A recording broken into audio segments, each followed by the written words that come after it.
the video that I brought out, and you know, like Yeah. the whole thing was, look, I'm not trying to start a war between one fan base or another. The whole point is, if you believe this, that's fine for you to believe it, but don't force other people to believe it if it is highly likely to not be true, because there's nothing to back up what you're saying. And then the problem with popular opinion is nobody wants to accept that it's popular opinion. They want to say, oh, well, look at this article, look at this article. And I'm like, okay, I looked at that article. Then I looked at what they were sourcing. Then I read that source. Then I read the entire interview. And then I looked and I saw in the entire interview that nobody talked about Wii U failing. How the fuck is that your source? It's popular belief. But as I didn't want to cut you off there, little bit shadow. But look, real life right now. You just snuck that in there. I know, right? I know. Real life right now. This is what like I want to have Indu, and I have with me people who we gonna talk about this thing because I did a video this morning about it because I saw some more videos and whatever, and then I'm seeing more people again saying stuff. So you know what? Let's see my piece right here. So I have Barney Takashi, I have Quan Manchu, and I have of course the K9 Ninja himself, Shadow Fox. We're talking about this ports thing that people are going crazy about, and we don't even we could mention names. I don't care. I really don't care. But even Brownie, we saw some in that regard to keep him out of trouble. But even we and Shadow, you was on that when he showed the picture, he showed the screen share. We saw stuff like, what is wrong with people? Yeah. Oh my lord. It's a serious problem. Here's my issue. Yes, we get it. You want to point out that Wii U had a lot of downfalls. You can't then just say that all those downfalls were because of third party, or third party is the ultimate solution. And I mentioned that in the video that I released recently, where I mentioned that both GameCube and Wii had, well, GameCube had the third party. Where was the success in your mind? Because in your success means great sales or whatever, right? Did it outsell the PS2? And then the Wii outsold both the 360 and the PS3, and for some years combined up until later on in the generation. And it has significantly less third-party support than both of those other two platforms. So either way, it's wrong. If you say it has the same amount of third-party support, which GameCube did for the most part between PS2 and Xbox, the vast majority of the third-party releases came to GameCube. Where was the perceived success there? It sold less than the Xbox by 3 million units. At the end of the day. So how did that help Nintendo? Then you come to the Wii that barely had any of them at all, and if the third parties did make an effort on them, it was a completely different genre sometimes. Dead Space Extraction, Zack and Wiki, just stuff like that. Like they did not get Call of Duty was probably the only thing that was like, okay, we can shoehorn this into 480p. Nobody else even tried. And despite all of that, Wii is the third best-selling console of all time. So which one is it? Which excuse are you going to use? Is third party helping or is third party hurting? Because if you look at it, to me, it seems like third party is hurting if you look at GameCube, and it doesn't matter at all when you look at Wii that barely had any but still was the market leader. So which what are you going to use? That's my question. I got you. Well, look. The thing about this, like I said, I did this video because there's a lot of people making videos now about the whole. They don't want to see Wii U ports to the NX Switch. There's some people who are thrilled and happy. There are some people who say, "I don't want this to be on that console." Now, wait. Before I go down, okay. My point always is, since I started my channel, my point always has been, if you don't like something, just don't buy it. It always has. It is never going to change. Speak with your wallet. If you want better stuff, you buy it. If you don't want it, you don't want it. That's cool. And there are, as Quan Manchu, before we started live, he reminded me, there are circumstances that makes it. But if we talk in general, yeah, because we could point out individuals are going to hold the whole market to something else, and I understand that. I respect that. And like I said, that's what I told Quan. But I'm speaking in general terms, though. Because everybody say that, well, we don't want the people for me, from the point I want to be convinced on, they say, oh, they don't want it. Once of all, like Shadow Fox said, there's no confirmed, none of this is confirmed yet. It's just people just can't wait until January 12th. It's like you got Christmas coming. Chill with your family, have some food, relax, have a Coke and a smile. Let me mention another thing. Play too. Pokemon or something. Oh no! Go ahead, Shadow. So I don't mean to completely hijack, but I'm still on that point because I was just sitting here thinking, and I was like, wait, so this whole ports thing, because Nintendo needs third party so bad, there were a crap load of ports on Wii U from launch all the way up to 2013. How'd that work out? Exactly. There's a crap load of PlayStation 4 ports and PlayStation 3. There was a crap load of PS2 ports to Wii. They went away too, and they had no difference in the success of that console. It still sold gangbusters without them. You want to hear what's funny? There's a person I talked to, and he said one of the funnest games he's played on the PlayStation 4 was Dark Cloud 2, an old game that came out 10 years ago. 15 years ago. That's You know what killed me also? It seems like people don't want to embrace something new unless the other people want to. You know what I'm saying? They get the awe factor from when it's cool, when it's like, the latest thing. Oh my God, they looked at the Switch. Cool, you can take the screen with you. You know what I'm saying? I'm not tethered to it like I am with my PS Vita, my PlayStation 4, That's like Mr. T said. It's convenient now. Well, it always was for the last couple of generations. It's been convenient to be negative towards Nintendo. So you can, even if you were a fan of it originally, you could just say, well, my friends are hating it, so I can too. I mean, look at what Ubisoft did with, for example, with Zombie. When they put it to other platforms, let's be honest, it was not the same experience without the gamepad. No, hell no. No. And not even scary anymore. And it didn't sell. It felt like a shooter, like a regular old shooter. There was no depth to it. You know what I'm saying? Being able to sit up here and scan for bodies and scan for movement, sitting up here and digging through the bags that you had to dig through and the lockers using the gamepad. In real time. In real time, no pausing. You had to watch your back. See, stuff like that. People weren't ready to embrace new experiences is what I'm seeing. Thank you. No, and that goes to what I was saying, because I had a conversation with somebody, and my point was that with that person, again, no disrespect to him, because me and him is cool, but he was like saying, well, I understand why people say anti-port because we want to have new experiences. I get that. But the problem is, though, every time new experiences come, and I could give games from all three consoles, people they went out to buy it. People did not went out to buy it. Sunset Overdrive. It reminds. But you can't put Nintendo games on Xbox and expect people to buy it though. That's the other thing. That was a Nintendo. I got to say, Shadow, but for real, on a real note, like Sunset Overdrive, nobody went out there go buy the game. All right, it just didn't. All right, everybody clamored for Star Fox to come back. Star Fox is a new control screen. You got to do the gyros. It's not as invasive as a lot of people said it is. People didn't want to buy it. They said Nintendo it's not that hard. People said they don't. Yeah, but then people said Nintendo don't have new IPs. Codename C came out. Nobody's going out there to buy the game. Long time no see, Grim.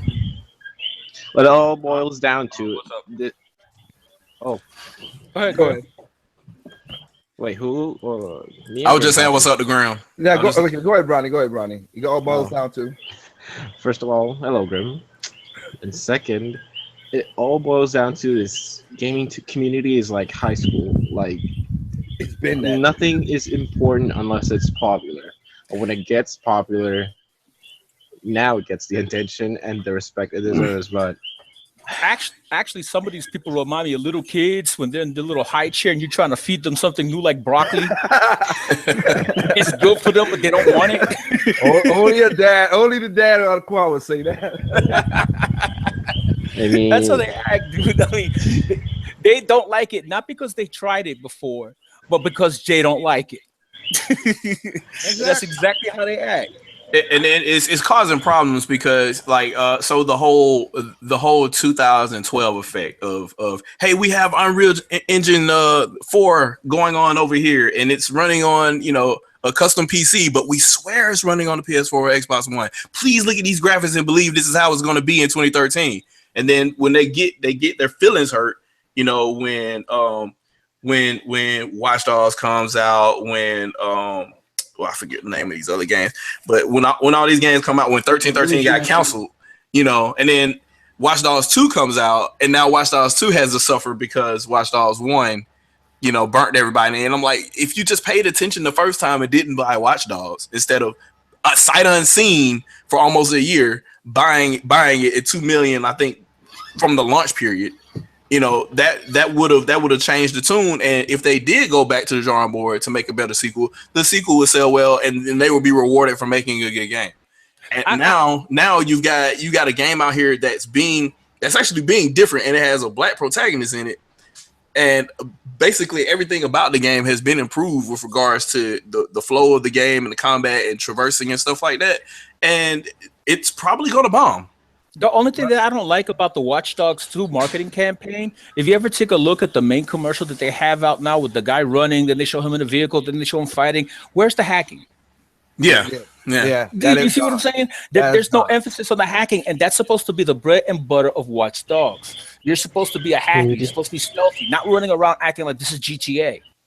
If not, it would have been another Assassin's Creed modern version. Yeah, and to just to go on what Shadow just said, literally a game I worked on, Red Steel 2 is different from Red Steel 1. Two different totally games. Two, of course, I understand. To have the name Red Steel, so it had everybody had negative connotation for the first game. I respect that. Didn't sell. I'm not really butthurt about it. It happened. It's a good game, whatever. But again, you go back in my video live since I've been on this side of YouTube. When people was bitching about Order 1886, I had a video say Kirby, Grimmel's Curse, and Order 86. I said, "Who cares? It's a new game. Buy it if you want to buy it. If you don't, you don't." I wasn't down in Order 1886, but again, these are the new experiences people I have was. for. Well, that's you. You're different from me. But my point I'm sorry. If I wanted to sit up here and buy a Blu-ray movie, I would sit up here and just spend $20 and watch one, not sit up here and play a couple of seconds and watch the cutscenes, right? I would just play Heavy Rain. Okay, there you go. Okay. Y'all just done that. these jokes for you know what I meant by what I said. I'm talking about the people who say they don't want the ports, but they don't want to experience it. The experiences come out on all the three consoles, and nobody says nothing, and nobody goes to say anything about it because the sales don't back up what they're saying. And I'm curious about it. If they made an extended director's cut of 1886 that actually fleshed out the gameplay to at least about maybe 4 hours, not cutting cutscenes, would you buy it?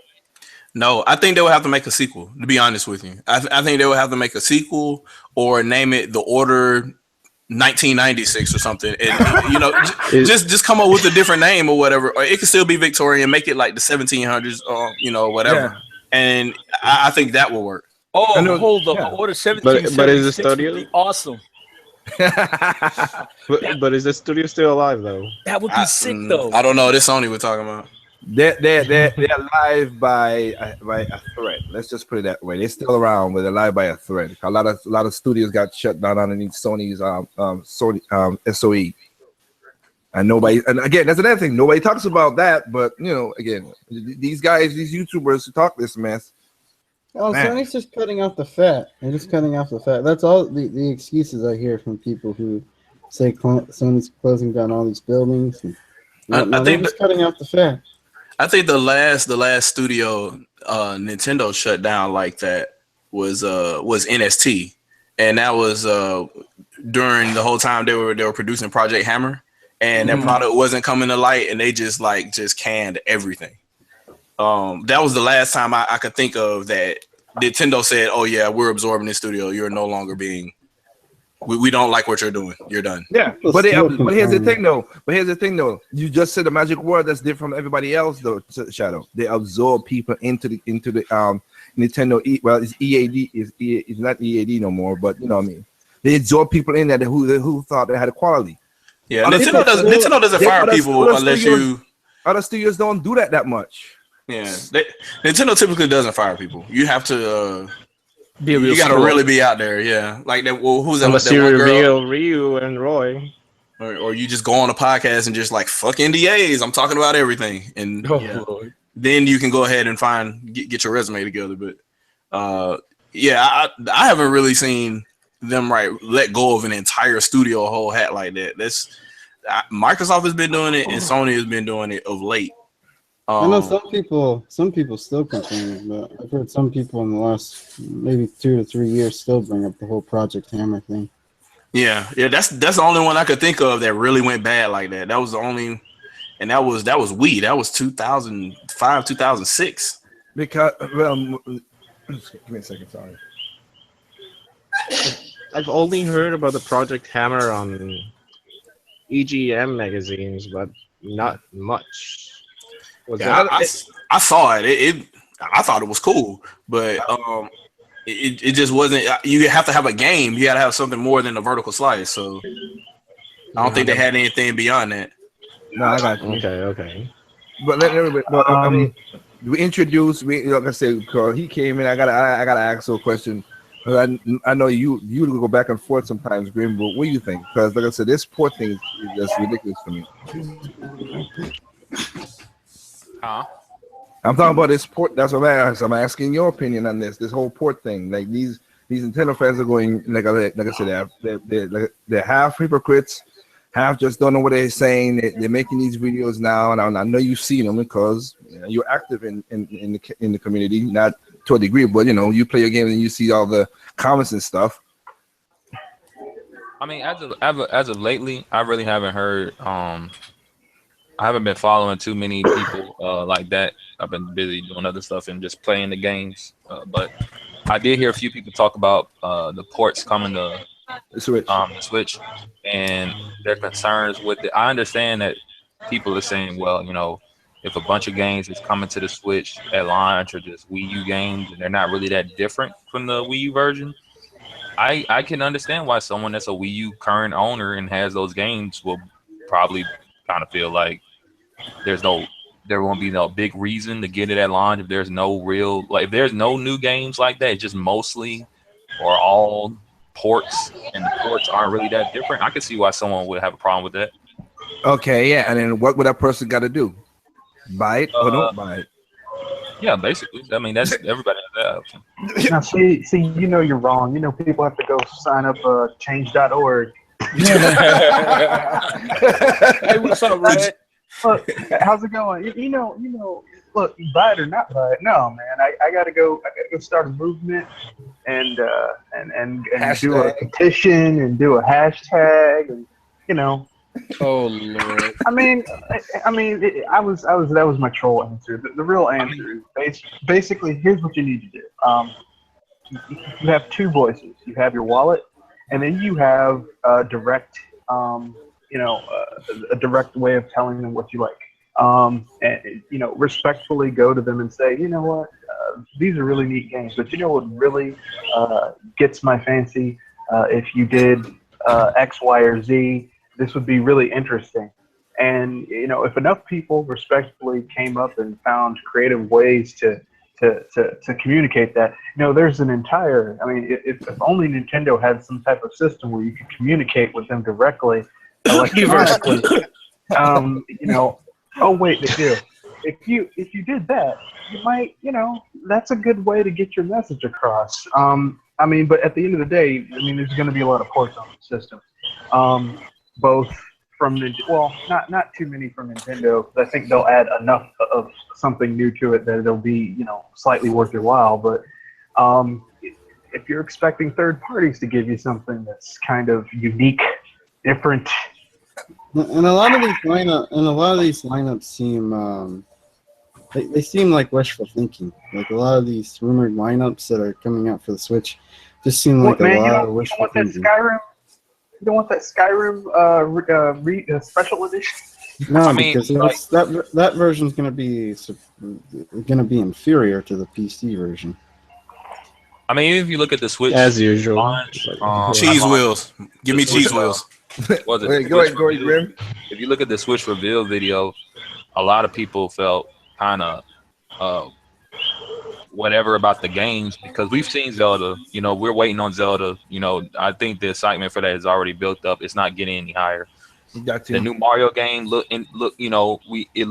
I have no idea why everybody keeps saying it looks like Mario 64 looks like 3D World, but people are looking at that, but again, it's Mario. It's Mario's. I've never played a bad Mario game, but I've never played one at this point in the game. As long as they've been making them, it hasn't been that unique ones so far. They've just been solid. So at this point, when the people saw that launch, I'm not the launch. They saw the reveal. They saw not Ocarina of Time. What's the game? Skyrim. They saw Skyrim and 2K games. 2K and NBA 2K. That was it. They saw Mario Kart. And we Mhm. had the YouTubers that broke the videos down and showed that there were differences between, like, there was like new things in Mario Kart. Now, is that a different Mario Kart, or is it just Mario Kart 8 and that's an update that's going to come for we don't know. So at this point, I get why people look at it. But you said the magic word in that, though. You don't know. None of these people know. No. I mean, regardless if we know or not, but Nintendo is at a point where they can be mysterious all they want. That's cool. But they're at a point where they're pretty much, if they keep doing what they're doing, at least in the home console market, the only people that's going to be really supporting them is the people that's been supporting them for years. If they want to get back where they were, which is everybody's buying their stuff, well, they're going to have to do a little bit more than what they're doing, because I get, like, Skyrim's interesting. Like, yeah, Skyrim's coming to a Nintendo system. That's a first. But at this point, Skyrim, even with the special, it's old. If you already have a system that plays special edition, what's going to be different about the NX version? Exactly. If it's nothing, then you're going to be There's like, differences is portable. It'll be exactly nothing now. It's been better on the Wii U, actually, because then you could do different stuff, but you can't do nothing on the Switch different. When I first saw the Switch, I said, "Oh, this looks really unique." And I really thought about it. I'm like, wait a minute. To be honest, everything the Switch does, other than the port, it's been done before. At this point, if I get a Switch, I'm really probably just going to use it as a home console. And every now and again, I may use it portably. So the Switch, unless there's some stuff we don't know, again, we may not know, it doesn't seem to be. It looks unique. It looks like it's going to be like this different experience, but it looks like it's going to be a more traditional console experience. You just take it on the go with you. Unless Nintendo announces in a month that you can use the Nintendo Switch screen as a gamepad in certain game, or there's a way to dock it wirelessly and still use it as a second screen. There's not going to be too much difference or any reason to buy any ports on it, because it's not going to be different at all. Like, you can Exactly. I mean, you could really just get an NVIDIA Shield tablet and stream from your PC and play the full with all the DLC and all the patches and everything and all the mods, remotely. Like, you don't even have to. You can sit in your living room and do that, or wherever in the house. You don't need a Nintendo Switch then. Mm-hmm. So, I mean, I don't know who they're grasping at. Personally, yes, it speaks to me because it means more Nintendo games. But I don't. If they're reaching out to the quote unquote dude bro gamer, they aren't getting those people. Yeah, I just thought about something. What if they're gonna sit up here and leverage Spot Pass and Street Pass functionality with it, like they tried to do with the 3DS, but a little bit more enhanced as far as when you take the game on the go? I do think they're going to do something like that in the background because they're rebuilding the infrastructure. So I do think Switch is not going to be alone. I think there will be partner devices in that family that will all connect to this My Nintendo shit, whatever it is that they're building as far as their infrastructure. It will be their version of Xbox Live. So I don't know how that's going to work, but Nintendo will do what they do. And that totally makes sense because you have to remember the guy in charge of their online infrastructure, like since they started moving things over to make it more accessible, is the same guy who helped build Xbox Live. So there you go. Mm-hmm. And here's the thing: we've had ports since, anyone can correct me on this, since Super Nintendo. We have the Super Mario All-Stars game. That's 1, 2, 3, and World.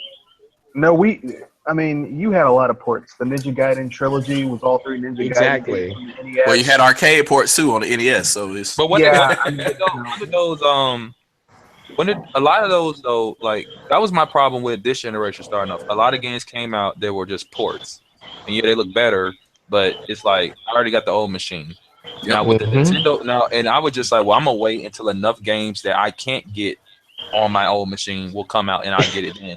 And there's the key word. But the thing is, again, a lot of these people that's talking about this are very passionate about Nintendo, and they care about Nintendo beyond the average consumer. I'm an average consumer, so I don't. Well, I'm not the average gamer. I buy most of the stuff, but as in how much I care about the corporation, they can fall, die, and life will turn. It doesn't matter.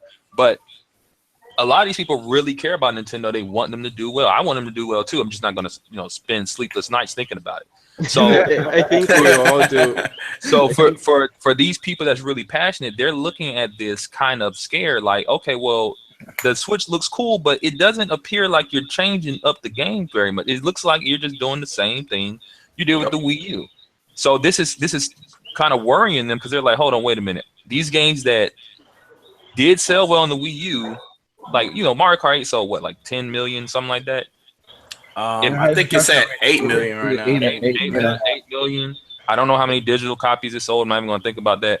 So if it comes to the Switch and it's not really that different, and if people did buy Wii U's for the Mario Kart, but not that much. People bought the game. I don't know if they bought the console, for the game. I don't know how that worked. No, it works. No, what you just said at the beginning. Yeah, they bought it for. They bought the game they bought the console for the game because the attach rate is the highest out of the 8th generation. Yeah, and they bought it for Mario Kart bumped the console sales for I think about a month, and then they dropped right back off after. Okay, so that game did move units, but if this is basically the same Mario Kart 8 with some minor differences, can they resell it again? Well, I don't know what it is. I don't think they can. Not like that. Yeah. So if a lot of these games are just ports, we already got confirmation that apparently Zelda's not going to be there at launch. Which I mean, we have no confirmation of that. We do not. Oh, we don't. I thought they said it wasn't. Okay, well, we don't know. Yeah. We don't know if Zelda's going to be at launch. They just said 2017. Nobody said it was going to be a launch. At the beginning of the console, nobody. The Amiibo comes out in March, so everybody thought the game was coming out in March. Kenoshi, didn't that guy send us a link showing that it was supposed to come out in March or something? Yeah. I think we saw a video. We saw a video where it did say it was coming out in March. Whenever you get a chance, send me that video, please. Here's the thing: a lot of people are getting hints and supposition, and then running with it as fact. Like we're talking about Skyrim being ported to the Wii U. No one's confirmed that. And even if the person has confirmed, like I said in my video before, that even if that Todd Howard said that, and everybody said it's confirmed, there were games that said were supposed to come, and they never came. And here's the thing: people love to use the Wii U as an example of a system that had games that were supposed to come that were canceled or shifted over or made multi-plat. But this goes back even further. There were games supposed to hit the SNES, the N64, the GameCube that were either canceled or pushed over. Or PlayStation 2, or Xbox, or Xbox 360. I could list them for y'all. So I'm not going to sit there and run with the thing that, oh man, like, because I'm hearing people say, oh man, it's going to have all this support. I've heard this before. I'm tired of this same old story. We all know. I mean, we all know how it's going to go. Well, that's why I said, okay, that's why I said in my video, like I said, I'm not going to run with nothing until Ubisoft. Excuse me, Ubisoft. Liar. Real quick. Let me do a fact check real quick. So the official tweet, from the Japanese tweet that Nintendo put out that night in April was Zelda for Wii U planned for 2016 has been delayed to 2017 in order to improve quality. Wii U and NX versions released together. That was it. Okay, so that's basically what. No, I mean again. So people took the launch date of NX to mean that the game would also launch. Yeah. Again, the way I conceived it, the shadow. No, that's what I'm saying. Like I said, I'm not arguing with Grandma Kenoshi. If they saw a video that said that's what I said, just let me the video. Like I said, I'm not arguing either. Like I said, it was a video. Me and Kenoshi both said we were like they never said when it was coming out. And we had a video and it said it was coming out in March. And that's what I'm saying. It's like that's what I'm saying. It's not an argument. I'm not trying to not with you, Grandma or Kenoshi. Like I said, it's because people hear rumors and then they turn it into facts without nothing. Like Shadow was saying with the whole stuff. That's the stuff that kills me. Like, look, I gotta tell you, like I said, in my video, I said it again. What game is gonna come on in the NX the Switch at the beginning? And I mean beginning. I mean, okay, let's put launch window because I should have said that in the video. So I might spoke when I said it in my video. I said launch window. We know Breath of the Wild's coming there. We know it, and I've stated many times I'm buying it for Wii U then a Switch. So but I'm just saying the Breath of the Wild's gonna be there. The 3D Mario because Shigeru Miyamoto said that we're doing the next 3D Mario platform for the next console. We're not doing it for the Wii U. Yeah, he said that, so I know that's confirmed for that. And the next one will be the Pikmin game that he's been working on. He said, okay, we have the one for the 3DS, but we're working on this one with your game, a next Pikmin 4 style game. We'll put it. That's coming up for the console. Everything else, remember, Sega made their game, say about Sonic coming 2017. Sega 2017, whatever the Sonic project was, and they used a fake. They made a fake logo. It was no confirmation in that. It was just it's for the NX, and people went ballistics like, oh, this is. It was a fake logo. Can we just keep it real? Anything from Sega, you just got to take with a grain of salt, like a heaping helping of just nothing but salt. I'm not even saying Sega. I'm just a person. Like I said, I mean, again, if you say you give me $1,000, give me $1,000, and I shut the fuck up. That's it. Don't do it. Have you guys seen this fake video of the Nintendo Cross thing? There was a fake video going around for a while of. I remember hearing the name. I don't remember the video. Yeah, there was a video about Nintendo showing off the Nintendo Cross in like a private meeting, and somebody took a video of it. Oh yeah, they probably faked it. Whatever. Again, remember my video about the demons of YouTube. What would that guy did from EW? He had one built. You mean he had Yeah. Look what he did just to get whatever. Look what he did. He had a 3D printing of the Switch. Hey, when you got that YouTube check, you can spend whatever you want. Yeah, but you still live in an apartment. That's sad. You want to know what would have been perfect for that guy? Like absolutely perfect, like pitch perfect. If at the end of that video they would have had the ghost of Robin Harris come in there with his belt. He's like, look, Nintendo sent me here. How many times have I told you? That'll be wrong. But I'm just saying, doing that. But things get out of hand, and I understand that. But things get out of hand with all these rumors, but I don't have no confirmation. As Graham, you've made many videos that I've watched, and people's getting, and sometimes they attack you for that because you like, where did this person say that? All you saying is where the facts is, and then you can keep me quiet. Remember when Reggie had that Samus pin on his suit, and people thought they were going to show Metroid on the award show? But I'm the only reason I'm talking to more like this because it's been a long time I ain't heard Grim back. But again, I've seen some of the videos where you like talk about the Bovine Heretic and all the other guys. And they changed stuff up. The one with the red dragon, where the guy's like, he didn't say that, and you're like, all you gotta do is just tell me what you gotta do, prove it. They ain't prove it, and then they just keep on going with it stuff. People read headlines and develop their own conclusion, and that's what it is. And headlines always, what their goal is to get you to read the article. Then you read the article and you realize it ain't got nothing to do with the headline if you know how to read. So they want those clicks. They want those clicks. I found the video. Yes, I'm looking at it right now. Yeah, I don't know how they would have. I'm not sure how they would have faked it. That's what I'm interested in knowing. And which one is this? This is the Nintendo or whatever it's supposed to be. You can. Yeah. Going back to the ports. Look, I wanted PS3 games, right? So I bought a PS3, used, but it was cheaper, so I bought it used, and I got my PS3 games. Why? Because the third-party games I wanted to play were there.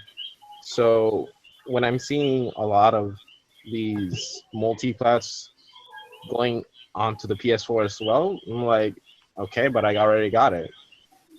And if the people who bought a PS4 for those games, okay, sure, they had a more affordable choice to do so, but like I said, this is like high school. You gotta be the popular crowd. So how you would can they? fake that, Kanoshi. I'm sorry. You can fake that very simply too. Oh, I'm just curious. Like, how would you fake it? I'm not saying it's not fake. I think No, it's well, fake, but one, how the would you go screen, about like doing I it? said, you could hurl certain screens to make it look like it's a bigger screen than it's supposed to. The angle was what it was, and two, most of the sound, most of the audio is like mismatching sometimes. Oh, okay. Yeah, Even I'm even at And the ending when also, they cut off the audio, the crowd so quickly because it sounds way farther back than it's supposed to be. If you're in the crowd videotaping this, and if it was real, I mean, don't you think the Nintendo DMA take this stuff down, people would be around? yeah, that's what I Here's was. the Yeah, thing the too. Nintendo Ninjas are quick. In closed doors demonstration, nobody claps. Exactly. Unless it's that those Microsoft and Sony presentations where they Stop get the saying- guy, come on, put your Oh hands boy. up, Trouble, Red. clap. Stop talking trouble, Red. But I mean, I'm just saying it's the things where people. But again, the things these guys would do just to say they're insiders. It kills me. Okay, let me put it this way. I want to state this out first. Okay, y'all don't Nintendo would gotta never say wait, proper account and reward system either. I'm sorry. Wait, I got you. Wait. I want to say this because of what they look. There's a reason why I'm not a news channel for a reason. Because I can't. These things go crazy and everybody looks for you for answer and everything. Look, you don't gotta believe me when I say I work. I'm in this channel because I'm not sure. Because I saw a video last night that showed how people who follow other people could ruin people's lives horribly. And I said that's the goddamn reason I ain't showing my face to none of these bitches. No, literally, guy had a psycho. He had a psychotic breakdown because of what this guy did and his followers did to him. And the guy has millions of subscribers, and the guy only have 2,000 subs. And he went after this guy with 2,000 subs. I'm like, Yeah, some people take this stuff way too far, and they forget. I mean, like, okay, some people, yes, they do. YouTube is their livelihood, but some people they think this is entertainment. I'm sorry. I mean, entertainment by its nature is not real.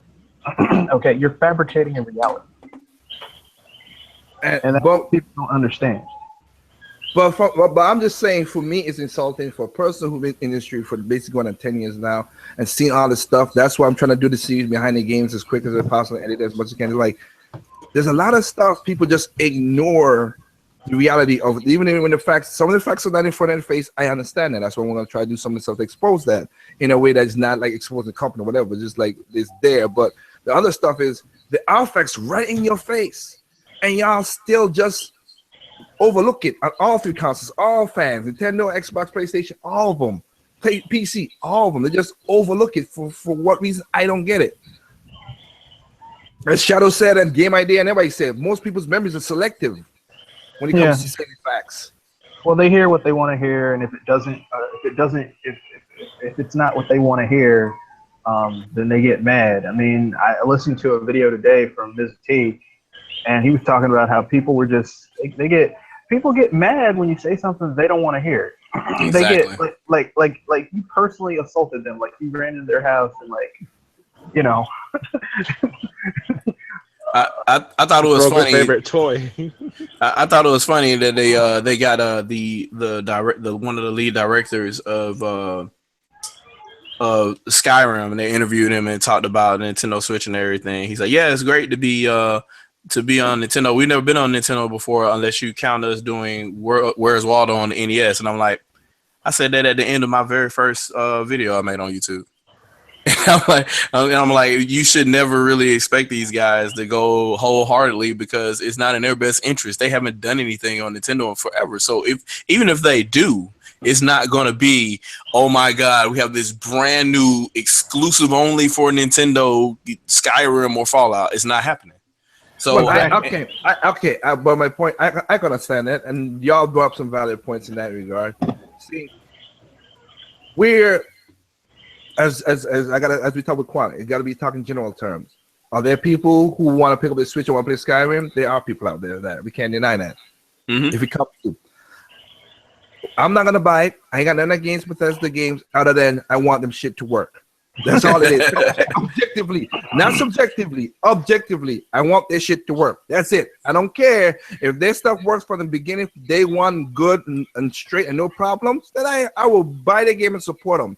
But I'm not. I'm sorry. I'm not gonna. And I do that for Capcom, whatever. I want working games. We talking about the industry dying, but we're buying games that's broken and messed up. And of course, that's gonna hinder the industry. I mean, look at Ninja Gaiden Sigma 3. It got a PS3 and 360 version, and when they got ported to Wii U, it was an enhanced port because you mean Razor's content. Edge? Yeah, Razor's Edge. I would say Sigma 3. Sigma 3. Then they released Razor's Edge on 360 and PS3 after that, and it did flop again. Yeah, it flopped, and nobody has footage of those games. I can't find it anywhere. It's just, again, all I'm saying is people. I have no problem with games. I want, as I did a rant a long time. I'll call it Hate Gamers Now. I want games. I want new experiences. But again, some of these people who talk about, well, we want new experiences. Nintendo could put more time into making a new experience. First of all, you don't know how the system is set up for them to make They have dedicated support teams. That's what they do. Grezzo and Tantalus. That's what they do. They're not making a mainline game. Also, I mean, it's not. But I'm just saying, and not taking away from the 7 years of games they have in planning. And it's not fair. Sorry. All right, go ahead. No, I was just gonna say it's not fair for you to expect one part of the industry to hold up the creative impetus for the entire industry. That's like expecting one store to hold up an entire market. Well, no, one store to hold up an entire mega mall. You can't do it. That's unreasonable demand. And no one says this about any other first party manufacturer. You know, no one says that about Microsoft or Sony. Yeah, you guys need to create more inventive games. Well, here's the thing that I don't understand either. Like, everybody wants this because they supposedly want Nintendo to be better. I'm like, better in what regard? you get better games. They're like, well, I just want them to be successful. They are successful. Well, they botched the Wii U and 3DS launch, and both of those platforms ended up making them profit still, even after Wii U didn't sell boatloads like the Wii did. Yeah. So they're still going to be around. So just play the games. I'm going to say this because Grim brought it up, and a lot of people always say that because I've heard it from Levelhead, I heard it from all these people, and I don't think Grim's talking like how Levelhead is talking about. Everybody wants Nintendo to be king of must be back the king of gaming, right? Nintendo is something. Look, in the general public, as you said, Grim, people still know Mario. People still know Legend of, even though they get the names right and call Link Zelda and Zelda Link because of the name problems. I understand that. Yeah. As I pointed out in my video a while back, I said, in this current market, in the 8th generation we're at, they're never going to get, I said it again, they're never going to be top dog unless something changes in the industry itself. Exactly. It's not going to happen. It's not going to happen because we are not talking about playing games for fun no more, whatever. All of this is ego massaging, checking. That's what's going on in gaming now, mostly on YouTube. I know outside is not that much, but still, people still do stuff on Twitch and on Twitter and all that stuff, talking nonsense. Well, Liger, that still depends on what you mean by top dog. I mean, I think Nintendo could definitely get there again. But they have to give what the consumers want. The majority of the consumers want. They can't. And they don't give but here's the thing: the consumers as a whole does not give a straight line what they want. I mean, look at Sega. Is Nintendo going to ask this question? With their home console market, are they really giving what Nintendo gamers want? I don't think they did. A lot of Nintendo gamers were disappointed with the Wii U. I'll ask your question, Grim. You say the Nintendo fans what they want. Why would they buy a Nintendo system for? What would they buy? Mario, Nintendo games, ain't it? I mean, it's not just Nintendo games, though. I'm sorry, I got what you're saying, Graham, but why would you buy a Nintendo system if all the games that sell from the Wii, GameCube, and before? Well, because I'll tell you why, right? Okay, go ahead. Let's go from the Wii generation to the Wii U generation. Mm-hmm. No More Heroes wasn't a Nintendo game. Mad World was a Nintendo game. Yeah, I know a lot of people didn't buy Red Steel, but Red Steel was all these third-party games, all these games that were yes unique to the Wii because of this control scheme, were not Nintendo properties. You But know what? people You're bought right. those And machines. okay, You're right. wait, Also, wait, remember Tim. versus Let him talk, Capcom. Red. I want to hear. They bought that machine for other games that weren't Nintendo's. So Well, and then people bought Wait, Red. 3DS for the same reason too. I mean, I- you're right. Wait, man.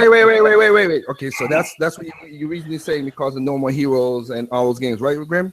I'm not saying no. I'm not saying that's what pushed the machine. I'm just saying Okay, that okay. those games were games that people bought, and those were Mhm. games that people liked.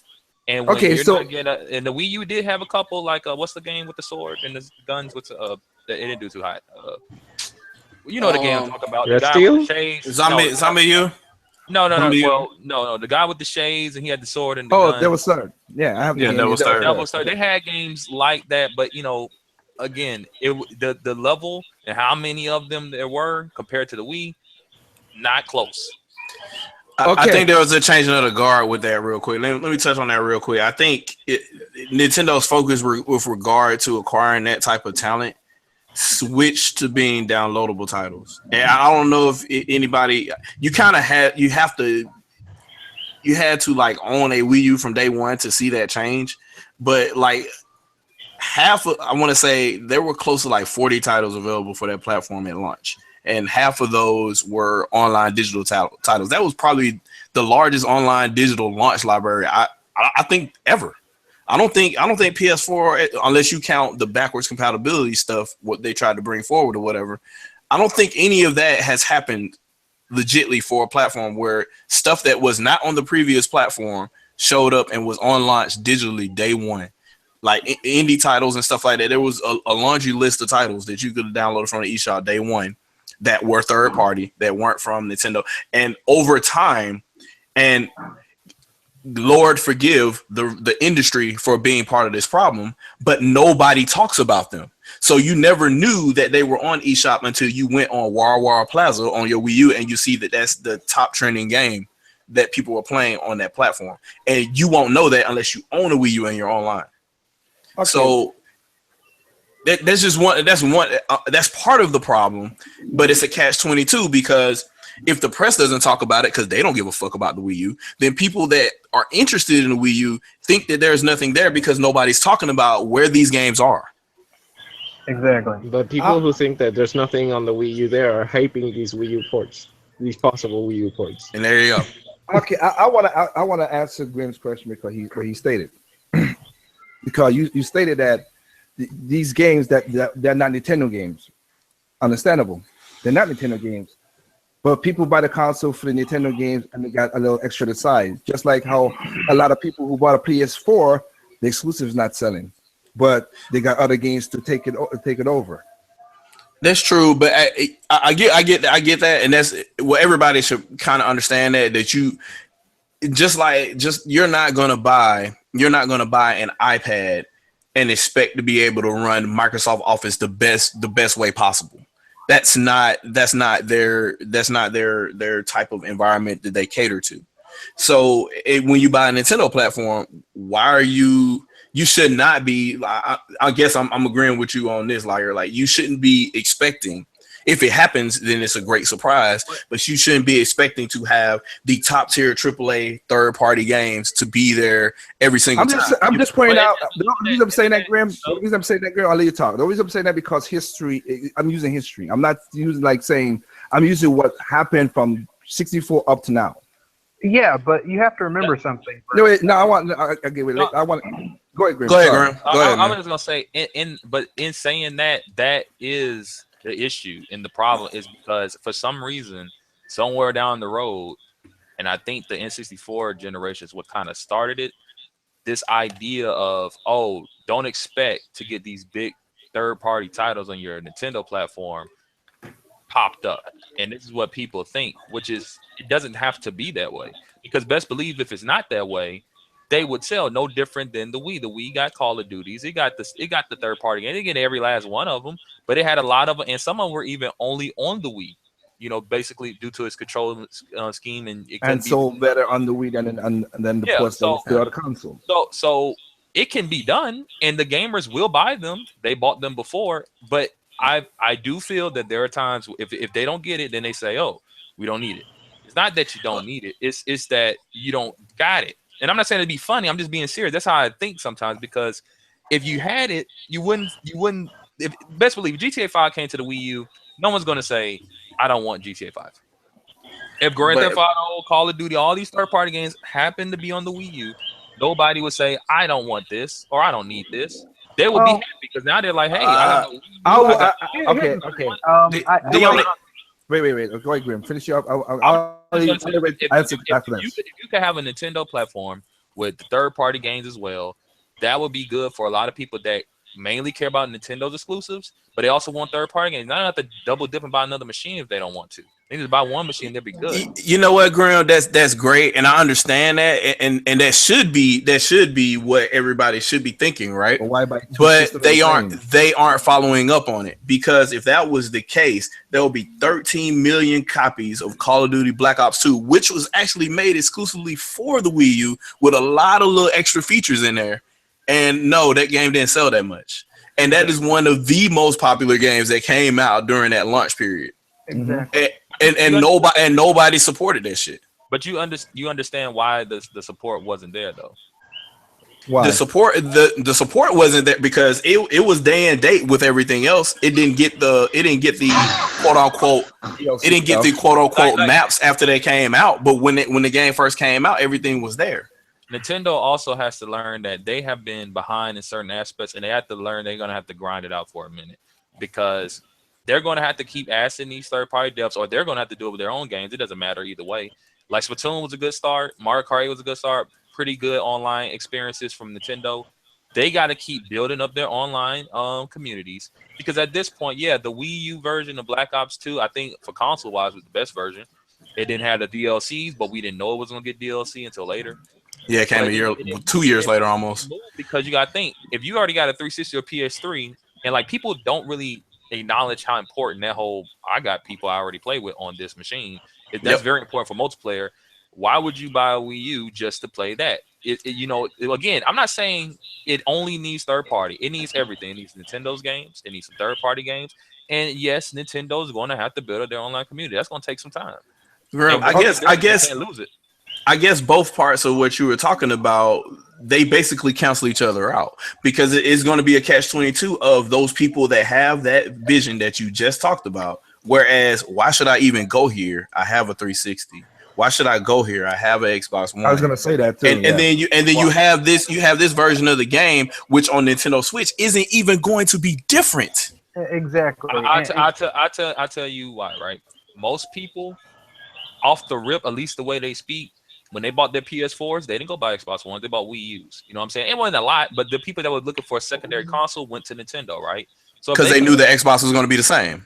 So if for the most part, well, I don't think it's that. I also think that they just was, PlayStation, Xbox are really competing at this point, and the people who do stuff like that will drift to a Nintendo because they don't feel like they're competing with them for some reason. So they will go to Nintendo. That's not a lot of people that do that, but there are some that think that way. So if a person could say, "Hey, I buy a Wii U, and I could play the new games on it and mess with the gamepad or whatever if I want to," that's an option. But because they're really not getting that many games other than Nintendo's games only, there's no reason. You may mess with a Call of Duty on the Wii U if it kept getting it. Now at this point, if the Nintendo NX cannot keep up graphically, that's also gonna mess with it. But we'll talk about that later. You gotta talk about it right now, because again, if that's important to them, graphics over gameplay and all that other stuff, then don't buy the system. I mean, it's not just graphics over gameplay. It's the fact that there are games on PS4 like Ratchet and Clank. I get both. I get a great game and great graphics. Sunset Overdrive, I get great game and great graphics. Nintendo, and that didn't, and those didn't sell. And those didn't sell, Grim. They didn't sell. They didn't sell what they're supposed to be selling. I mean, I don't know their budget for those games. I can't. Wait. You can't compare them directly to Nintendo first party. Wait. Let me make sure I'm something clear. I understand, and because Grim said this many times before, I understand you're not the business sense. I'm coming from the business sense, so I respect that, Grim. Okay, I'm not trying to down you down because I'm saying that in a regard. I want the industry to flow well. But you got those games. I play Ratchet and Clank and I like the game. I play Sunset Overdrive and I like the game. I ain't got the consoles, but I played the game because there was something new that I wanted to go out and play. It was enough for me to buy the system for those games. I got because I worked on Final Fantasy 15. I got Final Fantasy 15 the special edition because I worked on a project. I don't have a PS4. I came to my cousin's house and I played over here and I loved the game. It's the thing that killed me is like. In regard of saying that, I want people to make the games have the budget. Again, that's the business side of me. I know you don't reflect on that much, but that kind of hurts the industry itself, and that's why I talk about sales, not to say sales to trump up like, oh, this is great, this is the best thing. No, I use the sales to say Sony ain't gonna take that risk no more. This is gonna be successful. Exactly. They're gonna make their money back. This is good. I want every game on any console to make their money. I mean, profit every game. But when people, again, as I stated with Grand Theft Auto, I'm not Grand Theft Auto. Dang damn it, Metal Gear 5.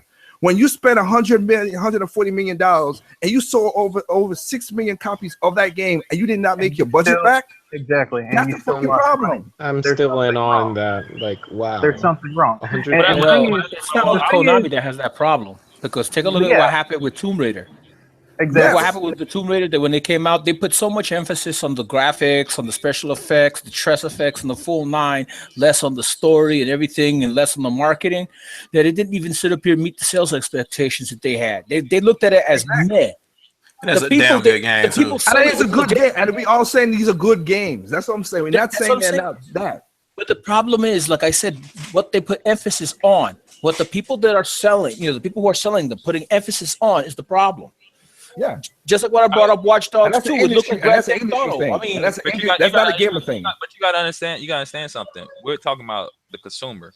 The consumer Yeah, don't know. that's what not the game us. does. Well, No. yeah, they don't- I would never. Wait. That's what I just said. What Quan was saying. That's an industry thing. I never said it was a consumer No. thing. What I'm saying is, when you said earlier, those games didn't sell well. When I named games with good gameplay, great graphics, great gameplay, great graphics, you said, well, they didn't sell well. The average person doesn't. Well, I don't know. I tell you that off the rip. I don't know if it sold well. If it meant Overdrive sold 1 million. I don't know what that. you just means. like what you like, right? Okay. Yeah, but I'm saying to understandable. the average consumer, right, that doesn't know sales, that don't know if the game made money or not, and probably don't even care. They're just looking like, did I get a game that was really fun and did it look good? Yes. Okay, that's cool. Okay, and then you Yeah, have the but that's wait. the You problem. you talk about the average consumer, and I agree with you, Grim. But But we're that's- talking about a lot of people on YouTube who talk this stuff. Well, the average person on YouTube don't care that much either. They Yeah, like but- this. Like, you gotta Oh, understand. okay. You gotta break away from the fact that, like, these people, their sales knowledge goes from VG charts and that's it. They don't go no further. They don't even- No. Okay. We know how What I meant- inaccurate what I meant your by- charts is.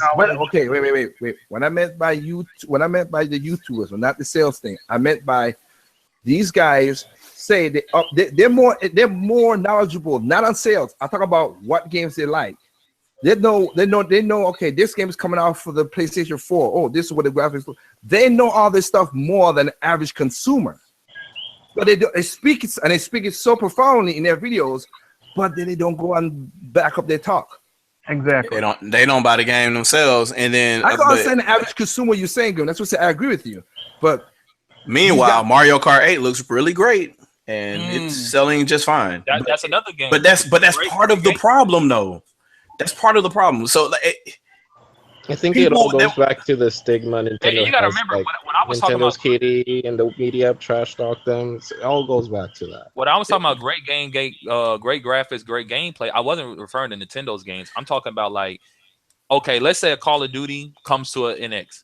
Well, if it looks worse than the Xbox and PlayStation version, and then they don't get the DLC, and then none of my friends are on there, then a lot of people are like, I don't want to play this version. And that's understandable. really And that's understandable. good. That's understandable. That's because if it was just graphics, if it was just graphics, they would go PC. If it was just being able to play, it wouldn't matter which console they would have. I wouldn't say that because you got to think online about community. Because Yeah, If it was just graphics, they would. If they were because literally just no, I understand. No, I understand where you're coming from. It's a lot of stuff that comes with PC gaming. You know, they're no, like, these people, they like graphics and all, but they're not going to deal with that. They're not going to deal with that. That comes with PC. Yeah, then I don't even like dealing. They don't know what they're missing though. Oh man. Well, I mean, Lots of fun. but there's also a lot of games that's multi on multi-plat also is on PC, but the lobbies died. Well, Yeah. lobby's still going. Yeah, people on PC are fickle. So you'll go online and you'll be on TeamSpeak 1 week, and then everybody has left to move to something else, or then they'll go back to something that was old. A lot of newer shooters on PC I noticed they don't really live that long. I don't know. No. Look, listen, I'll give you an even better example. Star Wars: The Old Republic. Remember that debacle? Like it was hot for like maybe 3-6 months, and then it fell off a cliff. Yep.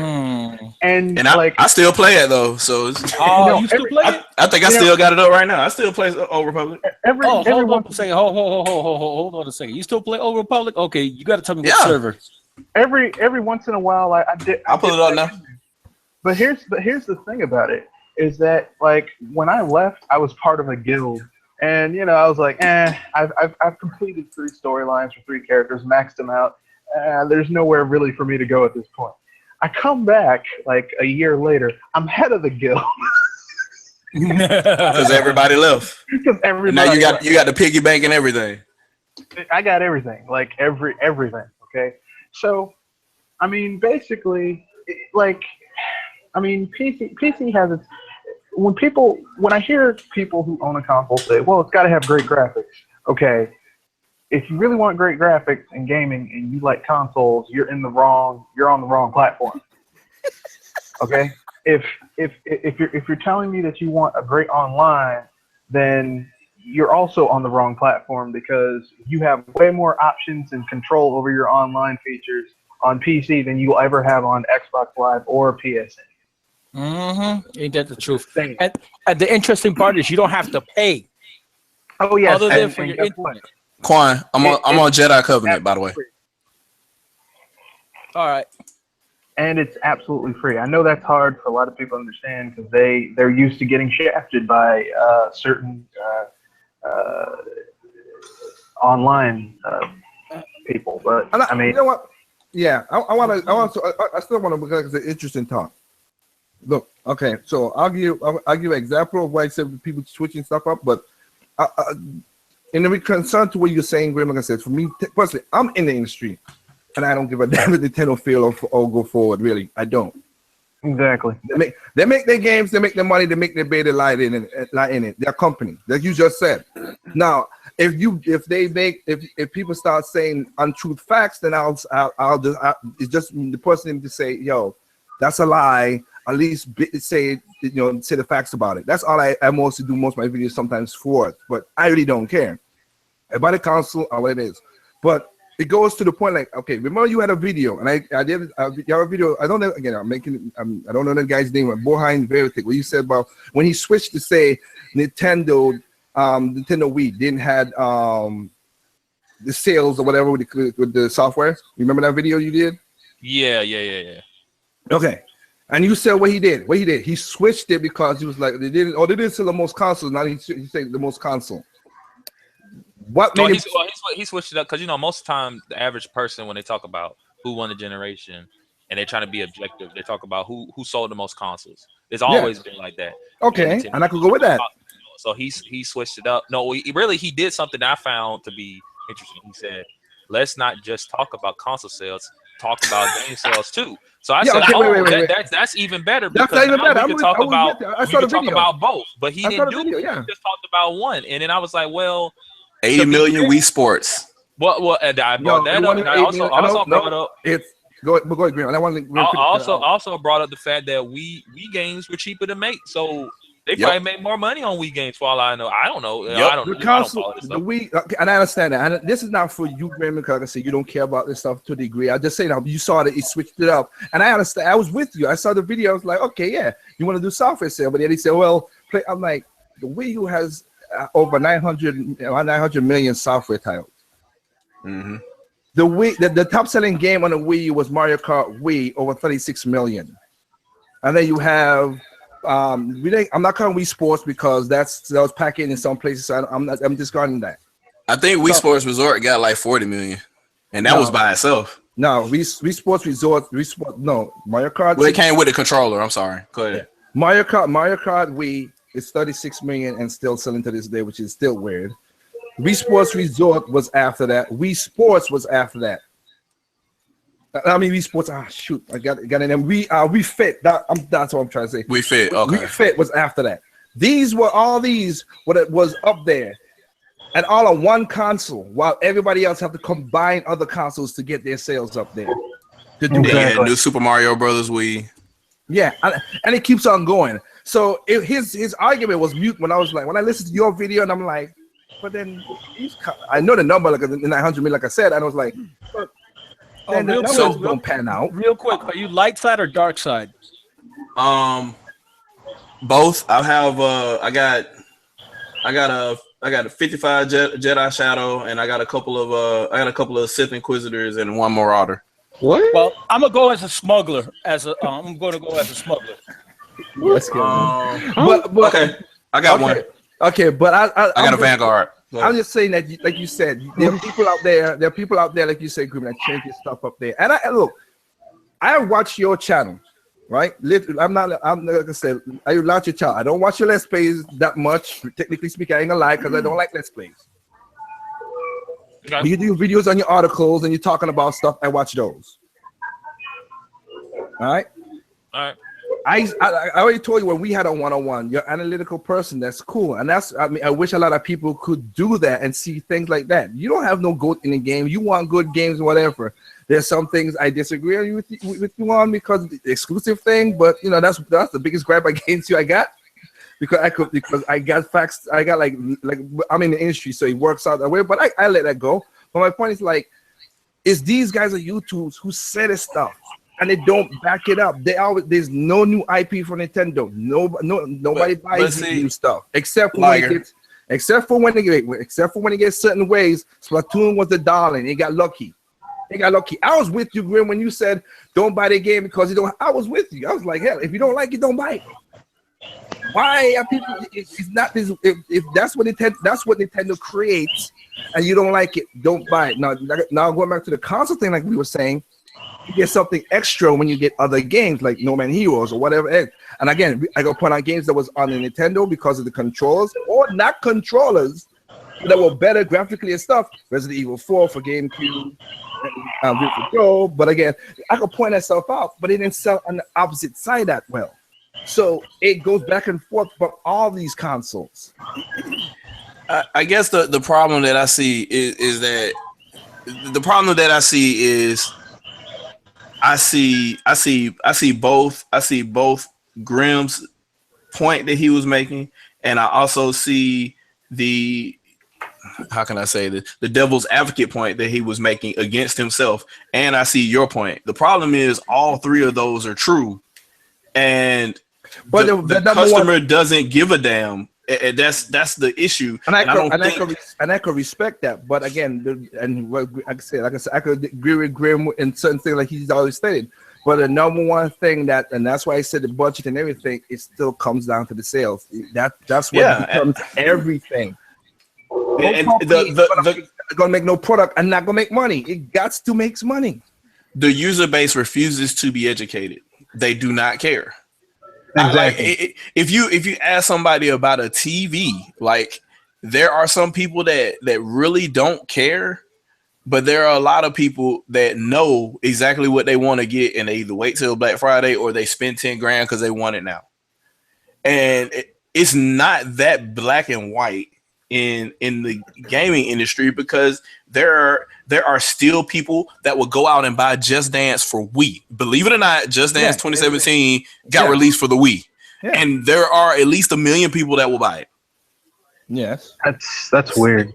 Sorry. But that's the industry that we live in right now. Yeah, but the gaming industry is the only industry that's weird at itself. Like I said, we could, like you said, Shadow, all of us could say this. You go to you break out the industry outside of gaming.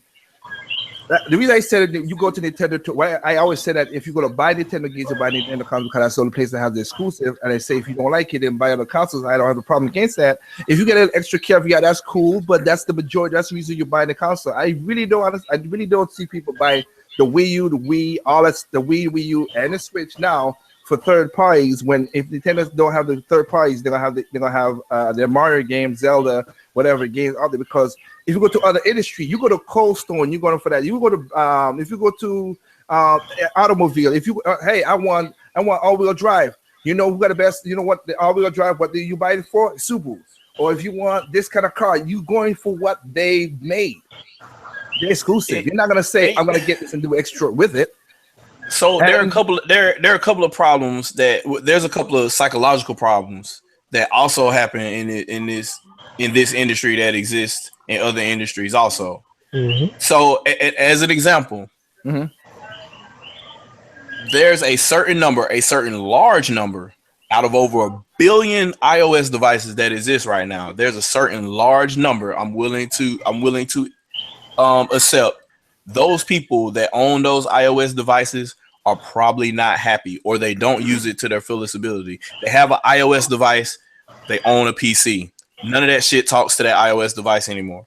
They own an iOS device. They have no idea how iCloud works, refuse to set it up, refuse to do any of that stuff the way they can see everything from the cloud, and then they complain about only having 16 gigs of space and they can't put shit on there. Do you have people that have Android devices that have no idea that you can add an external card to expand the storage and complain about the exact same thing, and when they buy the device, it's bloated with a shitload of software?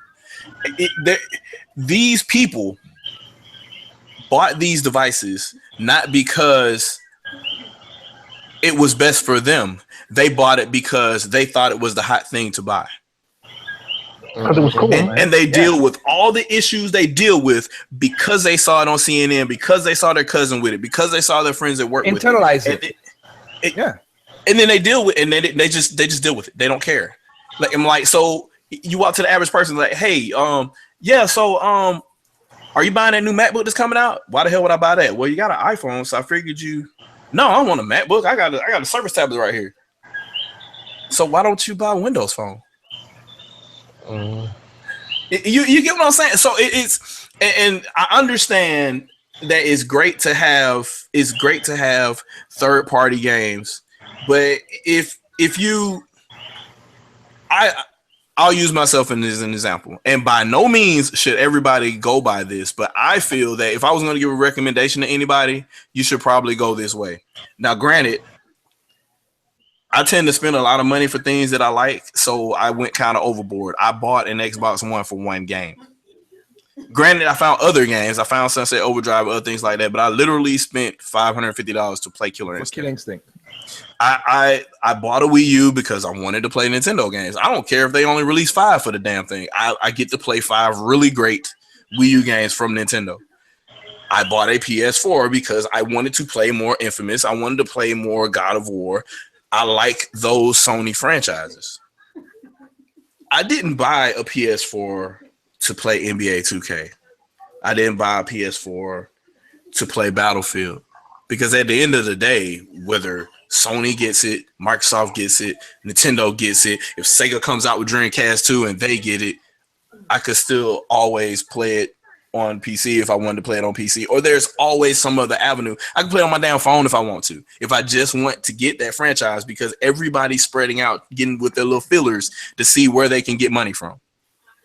Yep. So by some way, shape, or form, I will at least be able to interact with that third party franchise in some way, shape, or form with existing devices I already have, regardless of whether or not I go out and get it from my favorite platform that I'm a fanboy of, or the one that I don't really like as much, but I do like their first party stuff. Or if I like all of them, it doesn't really matter. I'm still going to have some type of, even if I play it on Facebook, some type of browser or whatever, I'm going to have some type of interaction with that property. And I don't, it's kind of weird to tell somebody, hey, you should really be buying a Nintendo platform to play Nintendo games, but that's the best thing you're going to get there, because let's be real, there's not going to be great third party efforts on that platform that are going to take advantage of that hardware like Nintendo does. There's not going to be, but the same is true of other platforms. So like nobody's going to make an Uncharted. Like like Sony does. There's not going to be an Uncharted competitor coming from a third party on the PlayStation 4. Nobody's going to handle that machine like they did. This is not going to happen. So if you expect those type of experiences, you should be expecting those from the company that you know is going to provide them. Like, don't go there expecting to get nightmare creatures. It's not happening. And if it does happen, great, pleasant surprise. But don't go in expecting it. That's what I would give as advice to every single person at the beginning of every generation. Well, especially now with games going every which way, and you don't know who's buying, exclusive DLC here, or who has, a 3-month exclusive here. None of that is known right now. It's all in the ether. So, go ahead. I'm sorry. I mean, there is a caveat to all of that. I mean, like, this kind of goes back to what Grinpachi said. He used No More Heroes as an example. But No More Heroes is, it's a very Nintendo-like game. Yes, I know it has mature content and kind of a perv as a main character, but that game was ported over to the PS3 and it bombed. So I mean, there's certain games that sell well to that particular crowd. They have a certain type of feel. Exactly, and they don't do well on other consoles. Like Okami is a great game. I don't know if that bombed because of that reason. I think that bombed because you need the move, and the move didn't do well. Here's the answer. Here's your answer. It was the audience. It wasn't. It was half the audience. I would say it's half the audience, but the real reason was the game was not optimized to the move. The move and I'm about to say the move is superior to the Motion Plus. The move and the Motion Plus, but it's two different ways of setting up the game, though. Yeah. And that's inverted the camera. And Suda 51 didn't make the game for the PlayStation Move. Basically, he was against that. That's why he don't talk to Ubisoft no more. He was against that, just like Hideki Kamiya did with Capcom, just like Shinji Mikami did with Capcom. They didn't make the game. Some people, they took the game and put it in the game and it optimized. That's what man said he would cut his head off if it showed up on PS2. And he really said that. But I mean, the thing you have to realize is that these people want to make money, but at the end of the day, these people are also, it's their reputation, whether they want to or not. Yeah, I give a good example again, and just to get example. Okay, remember now the Capcom 5, blah blah blah. I'm gonna talk about that later. Well, not later now, but like I said, my video start later on. But I'm just saying point like this: Okami came out for the PlayStation 2, the most popular platform. Capcom switched it on them and put up PlayStation 2. Now, it was a new experience and it didn't sell well. It was a Zelda game.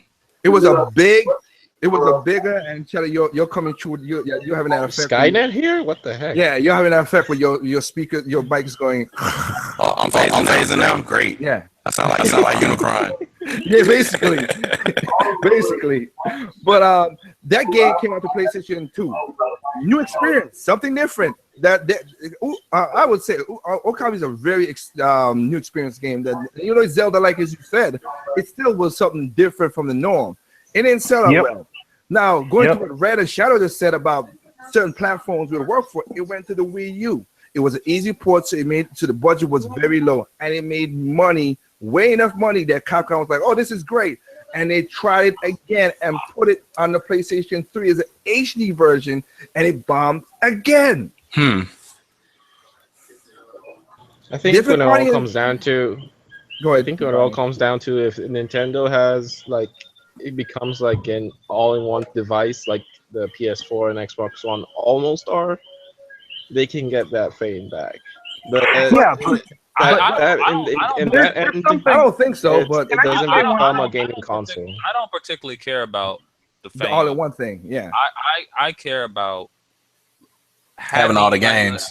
Not even all. Just like the Wii could have had none of the same third-party games the Xbox One and PS3 had. The Xbox One and PS4 had. But it had third-party games. If it had a decent library and it was steady coming, I would be fine. That's the issue. That was the issue for me. There's an elephant in the room. The elephant in the room is this. it is not in third parties' interest uh, to have a console manufacturer with that type of momentum behind them. Well, that's the other thing. They're not doing exclusive content anymore either. Everything's about Exactly. the big project that can be funneled everywhere else. So Yeah. if it's got to be exclusive, that Nintendo's got to pay for that out they ass, and that's not, basically they will own the entire project. And Yeah, and I'll Nintendo doesn't like that. yeah, and I'll explain one more time in this regard. I did it. You did have a live stream that was on. I forgot what the game was you were playing, Grim, and I talked in the chat. And he had another person who I know who the person is, and I disagree totally because the guy's a jerk. But and he's not a part of your normal people, Grim. So he's just one of those guys who just like to start trouble for no reason. But I know those people. Yeah. I just invite people in, so anybody. No, I know. That's what I said. I know can't who you remember. normally talk to. That's what I'm saying. Like Oh, seeing okay. your videos. He's not one of the people you normally talk to. But he still came in the chat, which is cool. But I know he started trouble. And remember, I was at work one time, and I was saying, and I was typing fast because I was working, and you're like, oh, and I said, I type it fast. You read it. I was like, oh crap. I didn't mean like that because I'm at work, and I said I'm at work. Outside that, that I'm not coming through the chat good. My point was when I said that with the droughts thing, and Brownie Kakashi had the argument with Nina from Video Game Her about that same thing. What you think of a constant clip is all subjective. You could say objectively there was game release because again last year no other game publisher or studio released 9 games. This year no other studio or publisher released 8 games. It might not be your cup of tea, which is why I always said is your preference, which we had that when we first did our one-on-one when I talk about that preference thing. I mentioned that in my video. It don't count to you, so it don't exist. Like that's what I was saying when me and you had our first one-on-one and we went going back and forth with the whole preference thing. You like what you like, you buy. I'm cool with that. But you can't say there's no games coming out at a normal clip. Well, every console. It is subjective, but let's if we were to compare the Wii U to everything else, even before it. Okay. Let's go retail release. How many retail games came out this year for the Wii U? Retail release? I don't know. Maybe Nintendo? For the Wii U. Just the Wii U, not the 3DS. Just the Wii U. No. Nintendo published what, 6? Yeah, okay. I'm just asking. They had 6, and how many? What was the third party games that came out this year? That you guys know? Third party game that came out this year for Nintendo was, you mean that so big or just like? No, just came out. Retail release. It don't matter if it's so big. Didn't I don't. I'm just asking. Well, let's look. We can find out real quick. All new or port? Retail. All new retail releases. I don't care if it was a port. I don't care if it was a remake, a re-release. Retail release. Okay. 2016. Third party, first party, second, don't matter. Okay. So third party, nothing digital, just retail, like you said, retail, right? Retail release. Retail release. 1, 2, 3, 4, 5, 6, 7, 8, 9, 10, 11, 12, 13, 14.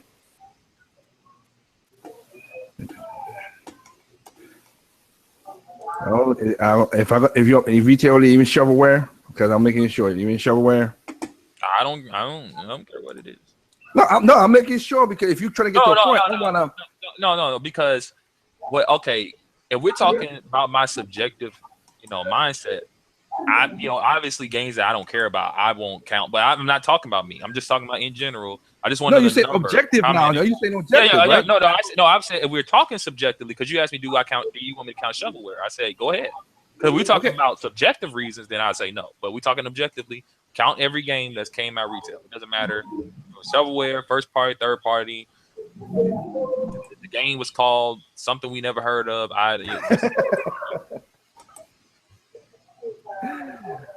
Okay.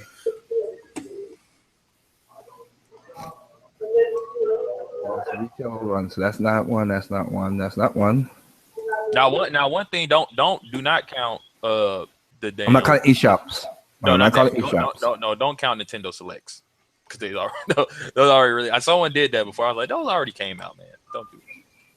Okay, so okay, well, no, but that's why I asked about Pacific. That's why I asked. No, Yeah. that's cool. You cleared it up a little bit more. Okay, I didn't count none of the selects so when I first started off, but I am getting to that point right now where I'm seeing all this stuff because most of it, some are eShop and some are just digital games. And you said retail.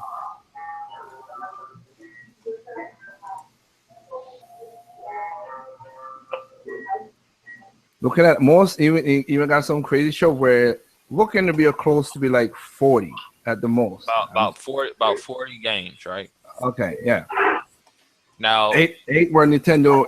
Eight of them were Nintendo's in-house party. So everything else is. So track one because Bayonetta 2 is a re-release, but they selling just Bayonetta 2. Yeah, I'm not calling that either. I'm not calling that either. 40 He just explained it out. No, he came with before, so I'm cutting that away from it. Like 40 releases in 1 year sounds really good. This is where the issue lies. Okay. I said this earlier. Nobody's talking about 40 releases releasing this year for the Wii U. All we know, and all most people are gonna know, is the Nintendo related games. Anything they made, we hear. Anything else, we don't hear of, right? Okay. Now, whose fault is that? I don't know who to blame, but it's somebody's fault. Whether it be Nintendo, rather be gamers, rather be the person that made the game, they ain't speaking up loud enough. But I got you. 40, That's what I was. 40 That's what I was talking. Still, Wait, that wait. sound good. That sounds like, hey, if you only got a Wii U, you had 40 at least retail. Not even talking digital. You had at least 40 games to play. So That's what I was talking about, Graham. That's what I was saying. That's the issue. Is it's okay? So it's not necessarily just like we are not the issue because we're quote unquote gamers in the know or whatever. We at least go to look, or if we want to see if a game's coming out, we'll make the effort to go see. We won't wait until a commercial comes on. And if we did, we would never buy any games because Nintendo hardly advertises any games. When especially if they're third party, we don't know if a third party game ever comes out for Wii U.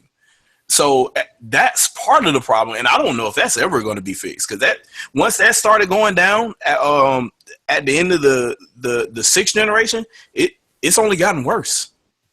What, third party? Just awareness, period, of anything on the Nintendo platform. Yeah, but Because I mean, this conversation we're having right now is very real. Like what Grim is saying right now is very. There are so many people that think only 5 games came out for the Wii U this year. exactly. But, Yeah, but but to be fair exactly. though, they don't. Now to be fair though, the 3DS is the same way. But nobody thinks only 5 games came out to the 3DS this year. but No. But here's the No, thing, though. you're right. And that's what. It's an awareness. It's a mindset, and I don't know how you fix that. Yeah, but here's the thing. They're titles that come to the other two platforms that people don't know about either. So, I mean, But nobody cares about those though because the impression there is that they get dozens, if not hundreds, of games every quarter. Well, That's the mindset there. Let's just compare. Let's compare this: the games on Xbox and PlayStation 4 that the average person would know of and talk about, compared to the ones that came to Wii U. It would be way less. It's about 5 on Wii U. It's about good, maybe 20 at least, 40, 30 on PS4, Xbox One that we know came out this year. Not counting the shit. I would say it's even worse. I would say it was all those games and then the one for Wii U. So, that in itself to the average consumer that don't sound too hot. If the average person said, hey, let's come out to the Wii U this year, about 5 games, that don't sound good. How many games come out to the Xbox One, PS4? About 40 games. Oh, okay. And then you got to think to the person that knows they got 40 games to their disposal on the Xbox One or PS4, and then they so happen to find these games you never hear of, that's like icing on the cake. Mm-hmm. Okay, wait. Hey, his point is valid though. It's completely valid. It's valid the other way too. What he just stated is the exact same thing we said about the Nintendo thing. It's true, but the user's not going to fix it. Like they don't care. I guess it's more of okay. Wait. You let me make sure I'm making sure I'm clear about my words. I'm not asking for the user to clear this up because anybody who's watching my video, I've said millions of times, people are stupid. Individuals are smart. So I'm not looking for the damn individual people to change shit. at all. If you're gonna talk with your money, talk with your money. That's all I'm saying. Now it works. It works the same way as Grim just said for the Nintendo. That you buy a Nintendo console, anything that's extra will be toppings on the cake. Exactly. I No, mean, no, no, Wait, Grim, wait. Go ahead. It was work topping on the game.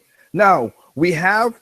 I will agree with you. Saying Liger, are you you're speaking to the vocal minority, right? That actually knows about this stuff. That's what you're talking about, right? Because Graham is talking about the average, like the average Joe is not even going. I deal with more average Joe than you guys when I talk about when I'm talking. Go ahead. Like what I was saying. I mean to cut you off. What I was saying though is, you're right. It is icing on the cake for those guys that's like, hey, I got like 40 games this year coming to Xbox One or PS4, and games I never even heard of is icing on the cake. But just hearing it, like even as people in here, I think we all like Nintendo. Just hearing someone say it's only 5 games coming to the Wii. Now we know that's not true. We counted 40, right? But 5 games is what the average person knows of. Even to a Nintendo fan, that don't sound too hot. At least it don't to me. 5 games. So they're basically lying. Okay, but here, Unless it's like but here's the long games. I don't know. I'm going with the general purpose what you're saying, Grim. That's what I'm trying. You saying as Grim. I'm not saying as Shadow. I'm not talking about like people in the know, because a lot of people in the know don't know shit either. So I'm not talking about them. I gotta tell a lot of people in the know didn't even know the 40 games was out. So I don't think that's that common either. Okay, but my thing is this. Is you say general, if you're talking in general sense, we know I've seen a commercial from Xbox saying they have over 100 exclusives. Sorry. Where is that? What happened to that? I went to PlayStation. I went to IGN. That's a gamer site, and people could go there as an average user, because people in GameStop can say, hey, the average user come, hey, check out that. I've been in newspapers, which don't regular newspaper, USA Today and everything, talk about games and stuff like that. I've been in this industry for some weird reason, but these people, the general people, as you just claimed to say what it is, the major point of that is a lot of people do not do research on what they're buying. Hold on. I pointed that out in one of my videos about that. Real quick, and this is just a cursory glance and search on Nintendo.com for all releases, all games that have a release date for 2016. So there's still some titles that may come out in December or whatever. Yeah. You got Chinese Genie coming out December 13. This is counting both eShop and retail releases. You're talking about a total of 270 titles. Again, I got what you're saying. But that's counting remakes and some other stuff. Yeah. No, I understand it. My thing is this. That's a lot. No, that's a lot. Okay, shut up. We're going with what Grim is saying, and I'm not arguing too much about it. I'm just saying the general people do not do research in what they're buying at all, most of the cases, because again, I could put up 50,000 videos of people bitching about Dishonored being broken on PC from Bethesda and Arkham Knight and Origins and all this stuff, because they still buy it. Exactly. So if they don't do that for simple, if they don't do it for simple games like that, yes, other people are gonna again. PlayStation VR when it came out, that got plastered all over IGN when it came out. I showed that on my screen. It got plastered. So average consumer will just look at that and think, oh, this is great, this is good, blah blah blah, whatever. Even Time Magazine, an average magazine, counted VR as one of the best game in inventions or whatever it was for 2016. But the person who wrote the article said, I can't even recommend this thing to people. That's in the first paragraph. How the hell you recommend?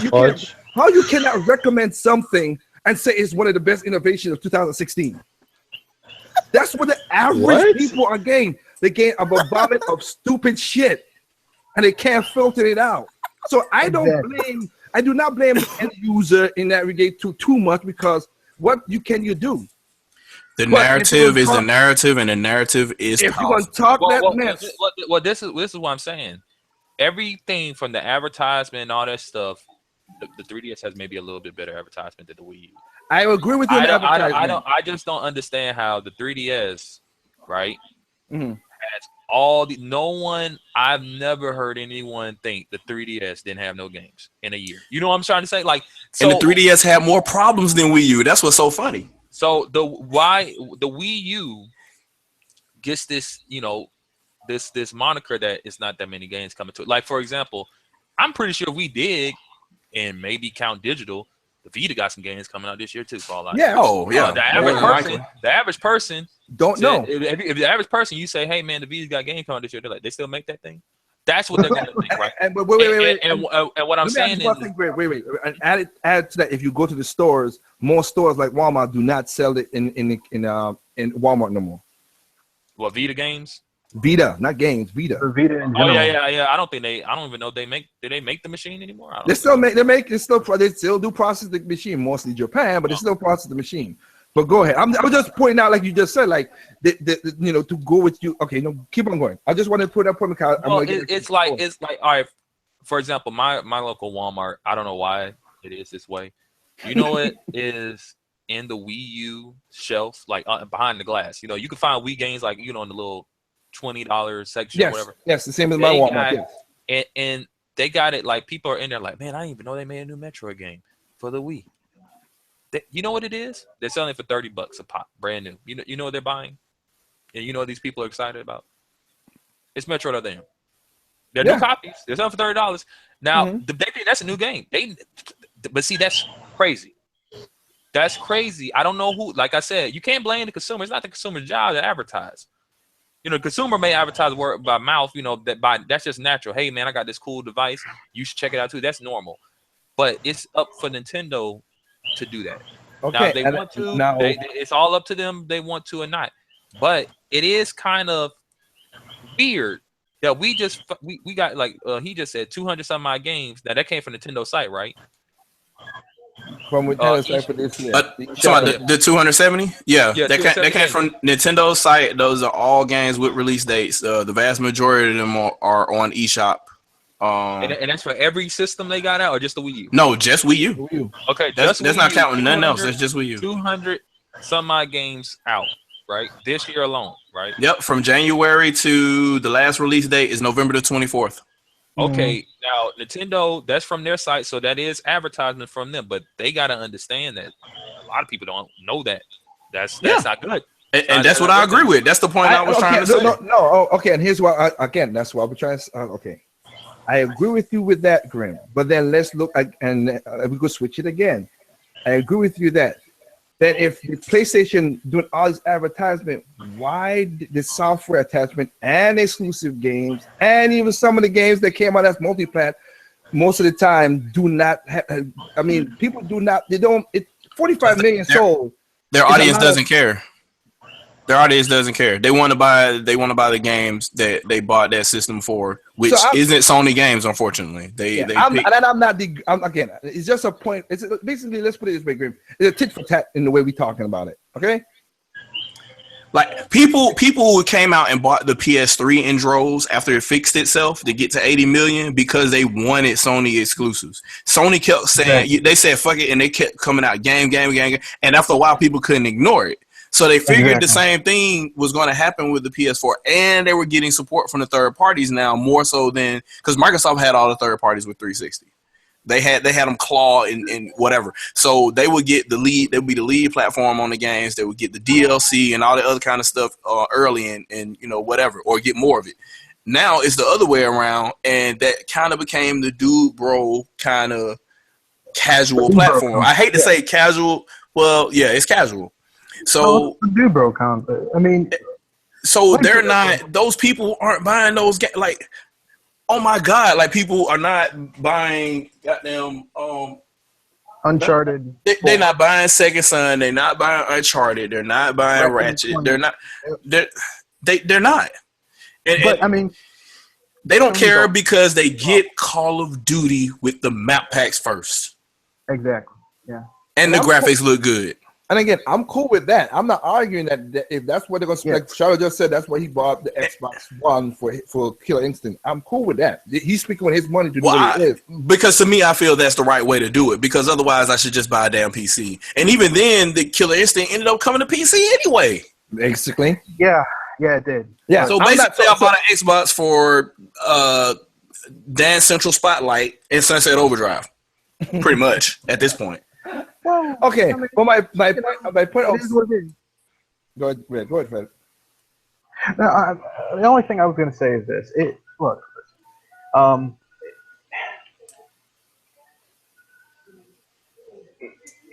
people like Liger and myself talk about the business side of things because at the end of the day, these are businesses and they need to make money. Okay, that's the end of it. Okay, you don't go into business just to make people feel good about themselves. You do it to turn a profit, and that's kind of an indicator of whether or not your product is doing well, whether or not you know how to shift business around in order to make things run.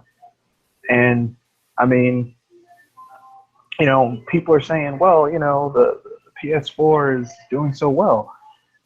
Not exactly. The Xbox One, we all know how that's doing. Nintendo, they basically the old dog kicked out back, chained to a tree out back. But really, they're not doing that bad. They're fine. Okay? I don't worry about any of them, except maybe Sony.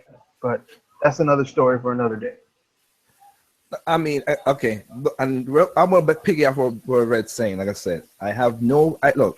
The reason I made that rant video a while ago back, I want games. That's all it is. If the game is not what I like, I don't buy it. But I want it to be a plethora. Back in the 6th gen, we had different genres. We had all up to the 6th gen. We had a lot of genres, had a lot of stuff. We are not having those same set of genres no more because franchises are shutting down. Studios are getting shut down like crazy. When I found out how much studios got shut down in the 7th gen, I was like, that's a lot of damn studios. These ain't no mobile studios. These ain't no little pissant studios. These were big studios that had 40, 50, 60 people working and making games that we all played and enjoyed in 7th gen and 6th gen, I should say. Now they're gone. And they're gone. Now they're gone. Yep. I want an industry. That's why I say I come across like I might be a Nintendo fan. I want all 3 consoles to make it. I talk specifically. That's why I try to not mix my words up. I talk specifically about problems, whatever it is. Nintendo has a problem. I agree with you 100%, Grim, that Nintendo has the problem with the advertisement. Sometimes is the game getting through a clutter because sometimes it's a good game in there, but a lot of people just like right now, Titanfall is getting cluttered by the other games they got to release around Titanfall too. Yeah, they released that game. They released that game at the wrong time. They should have. And we could say that, but again, it's still. But here's an example of that game is there. It got advertisement. I saw that on my phone, freaking chart screen. I'm like, what the? So I guess the question is, how do you fix it? Because like I'm looking at these 270 games or whatever, right? And I want to say at least 70% of them are eShop games. I want to say at least 70%. And that being the case, it will be a wonderful tale to have a banner that says there's over 180 games that you can play on this Wii U right now without the need to purchase a disc. Where are you going to put that? If you put it in a Best Buy, they're going to say F you because they want you to buy retail games there. If you put it in GameStop, they're not even going to let you put it in GameStop. Same thing with Walmart, et cetera, so on. Unless you have some type of way where you go to Walmart.com and buy a code from Walmart to where you can get your digital. You get what I'm saying? Now you Amazon have to start. Amazon you gotta does work. that. You got to work the brick and mortar drug deal all over again. You can't escape it. I mean, So- I'm sorry.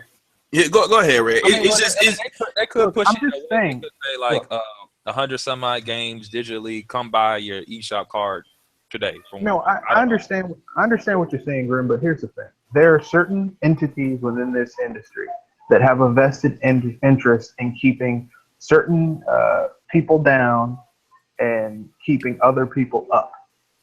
Okay, that's just you just got to deal with it.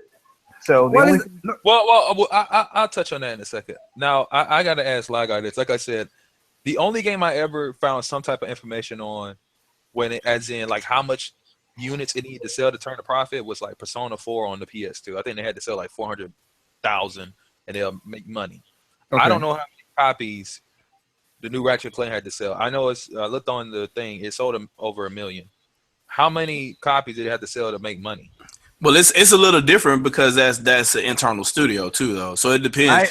Grim, I will give you that personal. I will give you that stuff when I'll private message you that because in Zombiac Studios is in the same, basically in the same region, basically, but the next city is next to me, and I work with them, and I will give you that answer. Now, what I meant by that it bombed was because Sony has a different algorithm than Nintendo. But majority everybody has a different algorithm than Nintendo. I'm not even lying on that part. They want a specific sales by a certain time. Exactly. And it wasn't selling the way they thought it was because the movie was out and they thought they would have been that million would have been hit in a couple of weeks. Now I'll give you that again. Meanwhile, Nintendo just released DLC for Animal Crossing on 3DS. Like, they could wait around forever. Like they don't care. Yeah. Also, what you're saying is not the games. The games could have made money like Sunset Overdrive. It's just it took so long to make the money. It's not successful. Because okay, let me play this way, Graham. And I think you've been on the podcast when we talk about the EA with the 280 million the year before when they did just straight DLC. You have to meet the end of the year profit sales, blah blah blah blah stuff for the American investors, so they don't get pissed off. Yeah, you have to do that, and that's why. Okay, that's why I said in many videos in the past that after 3 months, majority of the time 3 months is where all third-party games drop off. All of them always drop off the 3 months because nobody's keeping it. Majority of them, because they don't reach their point. Because if we go to Konami.com and go through the investors report and all that stuff, which is business again, I'm just giving an example, Grim. But if you go through that right now, there's more. I could see that this is now 7 million now for Phantom Pain. There's 7 million games from when they stated when it was at the end of the year back in June or July. It might have sold then, but they wanted to sell more than that for the budget they had. A better example would be you can find this on Google Plus, not Google Plus. Sorry, Google with Street Fighter 5. Yeah. Capcom projected by the end of March of next year that they're gonna sell 4 million copies. But since the launch, they only sell 100. Since the initial launch with 1.4 million, they sold only 100,000. Only sold 100,000 copies. Yes. Well, that game was. I'm about to say. That game came out with unfinished content. Yes. The only thing I respect Capcom for is that they basically told you it wasn't done. That's the only thing I give them. They told me it wasn't done, so I said, okay, I'll wait when it's done. Here's all I'm gonna say about Street Fighter 5. I would have loved to have been a fly on the wall because somebody had to do that Japanese shame bow at that place. I mean. Oh. And again, but that's what it said. And Grim, I could show it. I could give you the articles and stuff about it, so you could look at it for yourself. My point is, like I said, that's what they estimated to do, and they're not gonna make it, and that's what's gonna hurt them. There are many games that sell after the fact of when they want, but you see, you listen to Mr. T, you listen to a lot of people, just as a person who like the channels. There's a reason why some Nintendo fans, Century Channel, always say evergreen. There's a reason why they say that, because they know once they reach that, Nintendo knows once they reach a certain point, because look, everybody look at the Star Fox. Now, Star Fox didn't sell well. I would grant you say that. But you know what the price of that game really is? Everybody thinks it's $60. No, it's $40. Because they added in the other game. Star Fox Guard. So if we take that, and you could buy the game separate. You could buy the games them separate. You don't have to buy them together. Because Brownie could tell you because I hooked them up with that. But the budget is not for a $60 game to sell that much. It's different for them. So that's the way I talk business. I'm not saying that you have. I understand you. I ain't gonna say this thing. I understand. Okay, I'll listen to you enough, Grim, to see how you say it's not important in that regard. Me, I just want the industry, PlayStation, Sony, all companies to make money. I don't care what. I don't care what they are. Even Bethesda. I don't like Bethesda, but I don't want them to shut in the studio because there's money. This is what I'm trying to say. I'm different than most people with this YouTube thing. Even on my small channel, I don't want to see people lose their jobs, but two. If I don't get what I want, I'm cool with other people having fun with something else. That's why I say if Bethesda's going to bring a game to the NX to the Switch, All I want to say, you know what? Hey, Bethesda, you can bring the game. But please optimize Please it. optimize. That's Yeah. all. Just like with Street Fighter. Street Fighter had problems. Please optimize it. That's all it is. I might not play, but other people would enjoy it. That's how my channel. I agree with like 90% of what he just said, except for one thing. If I see something that's kind of bad for the industry, I really don't want it to do that well. Like Evolve. That was a game that was built entirely to nickel and dime the user. I hate to say this, I'm glad it failed. I'm glad that they were like, oh no, this I'm with you. No, you're right, Red, and I'm against. I'm with Red on that fact. So we agree on that too. If there's bad practices, we need to stop bad practices. Yeah, really bad practices. If you got a game and it's 40, like I said, I bought some. Like I said, everybody has a special caveat for everything. Me, you, Grim, everybody on this panel, everybody in this world has a special. So we could say we're a little hypocritical. Because I'll say this. I bought Smash Brothers, and Smash Brothers have one thing I don't like, which I have never bought, and I ain't never gonna buy for any game, even for my favorite game. I ain't buying no skins. Yeah. I ain't buying no freaking skins for no game, not one. And they don't do anything. That's the thing. It just it's simple coding. It is. I've seen the coding for some of these games when it comes to skins. It's the simplest codings at sometimes. I ain't buying nothing for that stuff. Even Nintendo could force it down my throat. I'm not buying. If they force it down, I said that was the priority of that, or if they did that to Splatoon, then fuck it. I'm buying Splatoon 2 if they did that. I won't. So, Liger, what is your? I'm probably about. I gotta cut out here in a minute. But what is your opinion regarding the whole the whole purpose of this is that insert butthurt people here will say that they want ports to happen even though they own all those games. So the point is, I guess the point here is that the ports are great for people that didn't own Wii U. But if you're one of the vocal minorities that owned Wii U, complained about it, but still bought it and did whatever, blah, blah, blah, blah, there's no reason for you to be championing that for anybody else because you're not them, number one. And number two, you already have those games. Why do you want a port of it? You're not going to buy the port of it. Is that more of where you're at? That's majority of that's basically, if you break it down in essence of that, yes, because I have no problem with them porting Wii U games over to the Switch because other people's going to enjoy the games and Nintendo's going to make money and it would help put some money into the general phone cover. What Nintendo does, that's why I said Nintendo does it different from all the other companies. And this is seeing it personally. When these guys budget a game, that budget is for that game by itself. So if it falls off, it don't hurt the company. 100, basically 20 million, bam, 20 million, there you go. No more, no less. If things change a little bit, like they did with Mario Kart and Smash, whatever, we'll tweak it to see how the sales go. All the other companies, they don't do that. They do 140 million. Then they cut stuff off and they try to sell it with all this stuff and it backfires on them.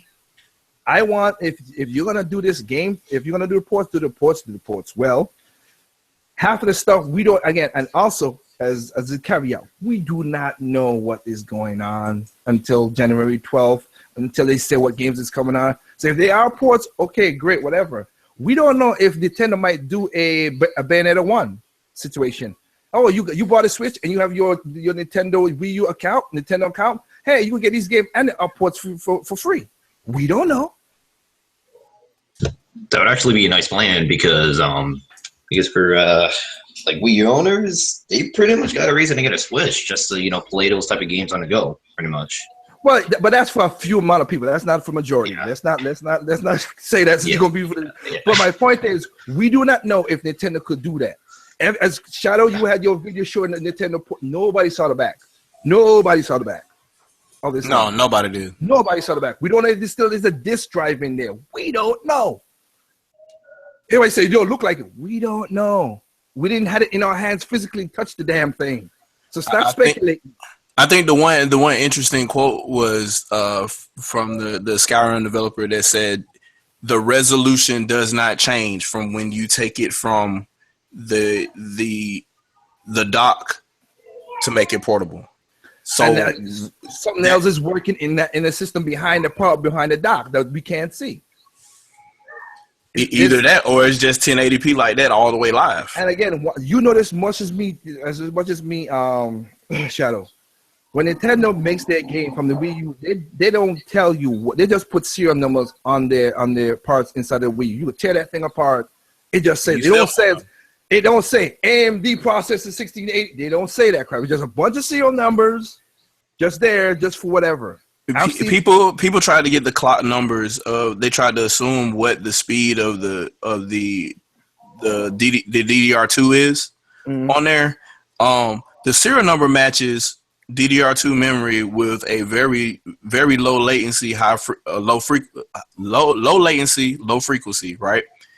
But the pins don't match up. So the pin configuration should mean that there's only about 12 megabytes per second coming out of each channel or whatever. So really slow RAM kind of, but they would only have 4 pins per block. On that diagram, when you look at the diagram, there are 12. So they make everything custom, and they make everything custom in a cyclical way. So when one task is done in memory, they have something else. They have a memory hierarchy where everything is passed along. So there's like zero latency.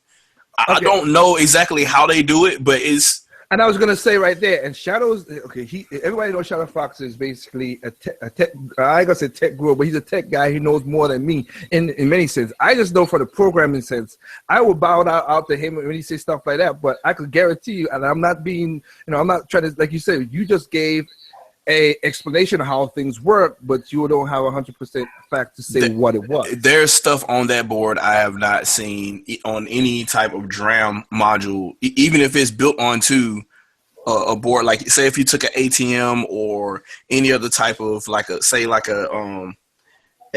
terminal, like how can you say this? Like thin client machines, like an HP thin client PC or whatever. Everything's soldered onto the board. None of that is configured the way that this console is, and the same is true of how the Wii was set up and how the GameCube was set up. You can't just take that stuff and line it up next to a PC or line up the scans of the CPU or GPU and make it fit something else that exists in off-the-shelf PC parts. It doesn't match up. Number one, it's embedded. Number two, even the embedded parts that they would be similar to is different from them too. So you really don't know what's there. Nintendo knows, they know how to do it, and then they don't even give the developers all the information. They're just like, here's some general stuff, go. Or some people, they don't give any information at all. They just say, run your code and see how it looks. So from all the interviews and stuff that I've read, that hasn't changed. So only smart individuals will be able to get under the hood and know exactly what's there and take advantage of it the way Nintendo does. And this generation, I don't think anybody has. Like Mario Kart 8, like for all intents and purposes, bruh. Global illumination. Nobody else did that. The only other game that did it was Nintendo Land. Yeah, but there's other things that it's missing a frame.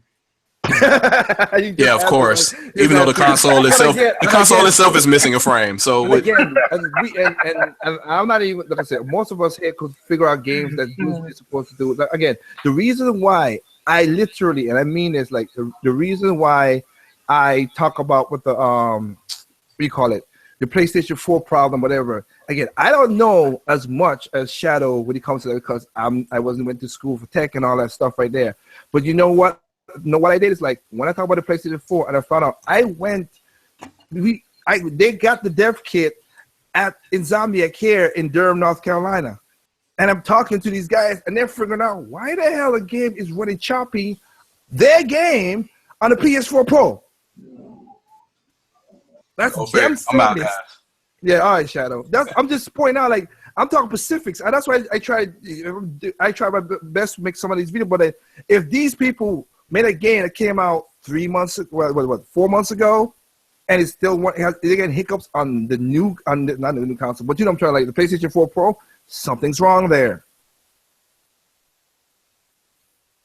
This is the thing that just pointing out. Now, my point is with the ports and stuff like that, it still goes back to what I said at the beginning of the podcast. If you don't like it, just don't buy it. It makes no sense to make this thing bigger than it needs to be. If Nintendo fails, it fails. That's all it is. Mhm. Their company, they failed, they screwed up, they effed up, they failed. Take your feelings out this bullshit, because you know what? The only thing that you've done is give them $60 or 20 or 10 or whatever, or the $200 for the console you're gonna buy. The only thing you have done is give them that, and that's what you could go with. You don't know how to make games. You don't know how to program games. Most of you guys who talk all this stuff really don't understand the business sense. And again, speak with your wallet. That's it. If you want it, go buy it. If you don't, you don't. That'll just end the argument. If they tend to F up, they F up. And let's just let them bomb. Just like Sony messed up. Sega messed up, and it bombed. They're not around no more. Yeah, this is all part. Do I miss them? Yes. Do I miss them? Yes. But I can't do shit about it because they fucked up. They fucked up on themselves. Mm-hmm. Yeah, but this is all for entertainment. If we take it too far, then what's the point of being entertained by this stuff? Yeah, I understand people, as Quanda say, this is a $60 vacation. You buy a game, you live outside the world and just chill or whatever. And that's cool. I like games. Again, a game I get right now playing on my Wii U is a Wii game that came with a Wii, which is Rodeo Sky Soldiers. I'm playing the game. A lot of people ain't gonna pick the game up. Most people didn't buy the game. So is the game broken? No. Controls on the Wii U side is screwy. I ain't gonna even lie to nobody out there. The control on the Wii U side of the game is screwy. But the Wii port itself is pretty good. You know, right now, they don't have the graphics as the Wii U, but it's just fun and plain. And we used to do a lot of that. Again, I'm not for anybody listening right now, I'm not American. I'm American by citizenship, by coming here, but I didn't born in America. So I don't know about the Sega Nintendo battles up in America, as a lot of people said they did. Where I grew up, everybody had a different console, and we just played games. We didn't give a damn about what anybody had. Games were games. But now, everybody's tying their feelings to these games out here now, and this game ridiculous. If you don't want the ports, whatever. If you say, oh, Nintendo, and here's the thing: most of these guys on YouTube saying, "Well, if Nintendo does it, I'm not gonna buy the console." Good, that's all you gotta do. You better keep your word then. Well, hell, we know that didn't happen because you know what people said at the beginning of the generation. I'm not gonna play online always game. I could show you all videos of all the people saying that, and all the people's like they're paying online always game now. Yeah. They say they're not gonna pay. I'm not gonna buy no broken game. Really? You really want me to show you that you play broken games? Hell, we even have contradiction of people like, again, I pointed out again, you could go and check this video, and I think Grim subscribed to the other guy, Kilobyte 316, when he showed up. When I first saw this video from Richard back then, I was like, you freaking hypocrite. But you're doing it for the money anyway, so hell, I can't argue with you. Do your hustle, dude. But people follow him stupidly and blindly. Because he said he did a whole red video. Activision, fuck you. Take this game, shut your ass. I don't want this game to, but just because I want the remastered, I'm gonna buy the game. Why the hell you spend 30 minutes talking about you hit the thing and in the last 10 seconds I'm gonna buy the game? What? What the fuck? Yeah. Just because Emily Rogers nailed one rumor, we should believe all the rumors you said or all the other Nintendo Switch rumors. This is crazy. That is all it is. I know, right? But that's all it is. I want all game companies to make money. But right now, literally and figuratively with the numbers, the industry's dying. I wish it wasn't, but it is. I've seen the sales. I've seen the stuff. Again, the only reason, and I even had a video. What was that video I had? Where I had the lady from Washington Post when she was talking about the numbers too. They count software is down. You know what? And people say, well, look at it, really, it's not down. You know what they count as software now? DLC. Because those DLC has their own SKUs, so they count those as software. But as Grim put up, the original game itself, software SKU, they're down. They're way down in 7th Gen, which of course made sense because 7th Gen was a fluke. But you know what? They're also down from the 6th and 5th. It's weird because we have more people playing more video games, but it don't pan out in the numbers. So that's all what's going on. That's all I'm saying out there. Like I said to people out there, you know what I mean. But you know what? Anybody out there, really, if you got games out there you want to enjoy the games, man. I mean, Titanfall, for all purposes, people say Titanfall is a good game. Pick up Titanfall. For Yeah, people, no matter Right. what console is in, if you Yeah, don't want to support, if you don't want to buy it new, buy nobody it has a gun to your used, head. or Because buy it I always used. laugh. I always Like, laugh when people say about, like, you know, Nintendo failed me. I'm like, how they failed you? All you had to do was pay the money. If you don't like it, you keep it. Like Nintendo came in your room or Sony or Microsoft and raped your mom or something. What they did to you? Spank ya. The most disturbing thing I think I ever heard on here was when Street Fighter V actually, and a lot of people were complaining before it came out. And I actually heard a YouTuber, grown man, say, complain about it, and then he said, well, I bought it. What was I supposed to do? Not buy it? And I'm like, yeah, that's exactly what you do when you don't want something. You don't buy it. It was almost like it wasn't an option. Like, but people don't want to talk that people are addicted to playing video games. I agree with you that they're addicted to playing video games, and I agree with you that because that's weird. And it goes to, I'll bring up one point where you said, Graham, to pick up back a little bit. And again, like I said, I think we're going, as I pointed out, we're going tit for tat. It's not like we disagree with each other or we fully out. It's just like we could turn each other's arguments around and see where people's coming from. You know what I mean? Yeah. But I'm gonna say, like you saying, like okay, they bought the PlayStation 4 and then they bought the Wii U. But then as the generation progresses, a lot of people bought the Xbox and the PlayStation 4, and not the Wii U. Now I'm not putting you in the category, even though you bought the PlayStation, you bought the Wii U, but you didn't, which is your money. You do what you got to do. I'm not arguing that. I'm just saying most of the third parties that everybody's arguing about is on both consoles.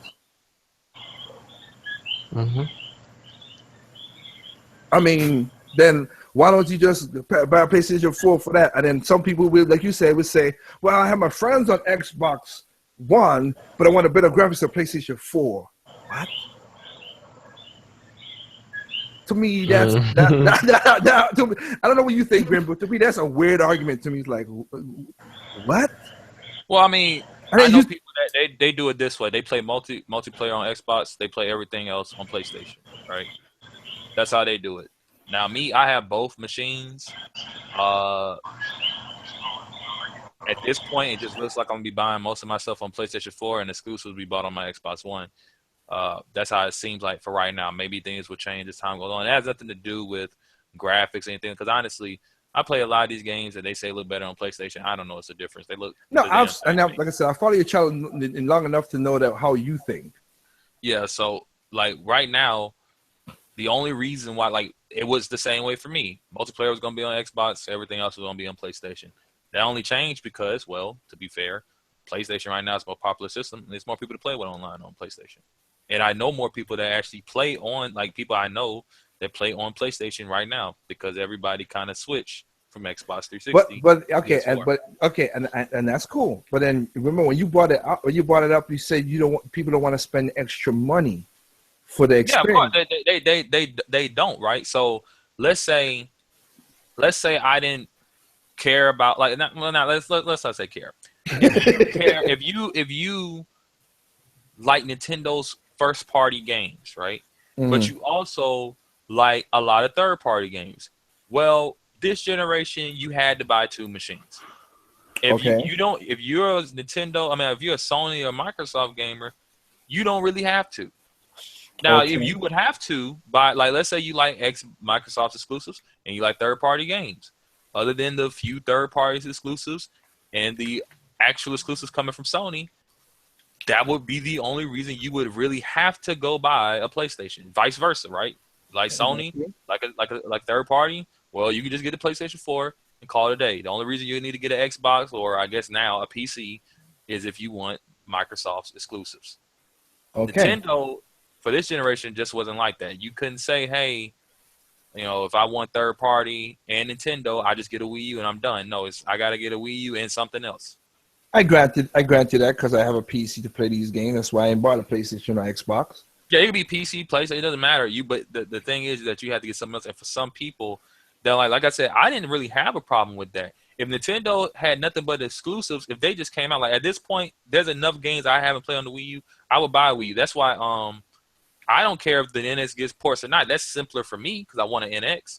So if the NX get ports or the Switch gets ports, then I don't have to get a Wii U. But I don't care. I just buy a Wii U if I have to. And it's going to have ports. The fear of these people are ports at launch, like 10 or 6 ports at Wii U ports at launch, which that's like I said, if possible, Nintendo has but if they it's had a lot of insane. ports at launch, if they had like, let's say 10 games come out at launch, and 5 are ports and the other 5 are new games, which that sounds unlikely in itself. That 5 are brand new I games. can go with that. Yeah, no, I can go with that. Yeah, I would be cool. Like, matter of fact, me, because just my situation. go ahead. If a lot of them were ports and they were ports of games I never got to play, I definitely wouldn't care. They're all new experiences to me.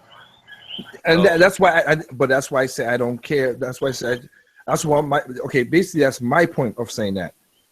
For people like you who maybe didn't get it, whatever. Now going to what you're saying when you said about the exclusive part, like I said, there's some games that are multi, like you just brought like Call of Duty numbers and everything. Again, this is just numbers. I'm just using what I know as to explain out something what you just said, Grim.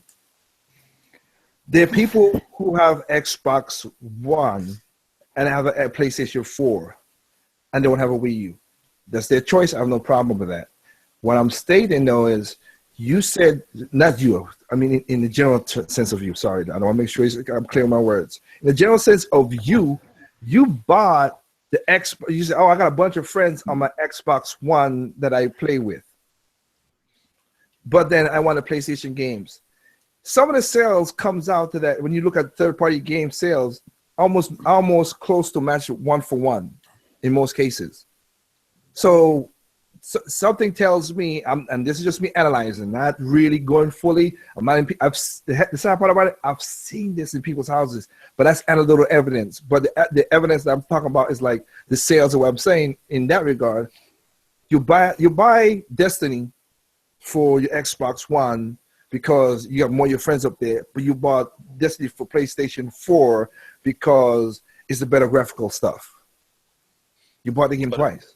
But that wouldn't make sense because Destiny is identical. That's why I say some of the sales goes to analyze into that regard. And this generation is a lot different. Like last generation, I know a lot of people that bought Wii's for their main system and they bought it for their secondary. Mm-hmm. I'm gonna tell you another reason that this is still kind of sad. There are still people that don't know Nintendo dropped the system this generation. They know they dropped the 3DS. They don't know. I'm with you with that. No, you're right. No. That's Nintendo's fault. That may make the whole because normally, I think at this point in the game, I think since the GameCube, people have been buying like I get a PlayStation or Xbox and I get Nintendo, right? I get either the PlayStation or the Xbox and I get the Nintendo. This generation, people don't even think that Nintendo made a machine. So they when they want a secondary machine, they just go with basically the same machine because they buy the same games. Okay, but I buy the same games, which don't make sense to me in a way. But again, I agree with you, Grim. That I'll even say again, I blame Nintendo on that part because the advertising was messed up. They were messed up, and the news media didn't help out either. Because sometimes people didn't whatever. Technically speaking, the Wii U is a Wii really because you still the only console that could play backwards capability with no problem. But, again, like I was saying, I'm playing the Radio Sky Soldier, the Wii version on my Wii U. Yeah. So if that's, I'm just saying, it's still a Wii, but the message was messed up by Nintendo. I would gladly say it was that. I won't argue that with nobody. They dropped the ball on that. But also, it goes to what we're saying with the clutterings of people just don't want to go research themselves or go further than what it is. Again, if I remember seeing a guy, like I said, when I was at my studio, which my ass should be sleeping and getting to go to at night. But I remember the studio. These two guys had a PlayStation 4, and I asked them, "Hey, what games do you have for the PlayStation 4?" I'm thinking these guys are gamers. I'm thinking, let's talk whatever, shoot the shit, shoot the breeze. And they list the exact same games. They don't live nowhere close to each other, but they list the exact same games, and they won't even know more than 3. I was like, how can that happen? How that works out?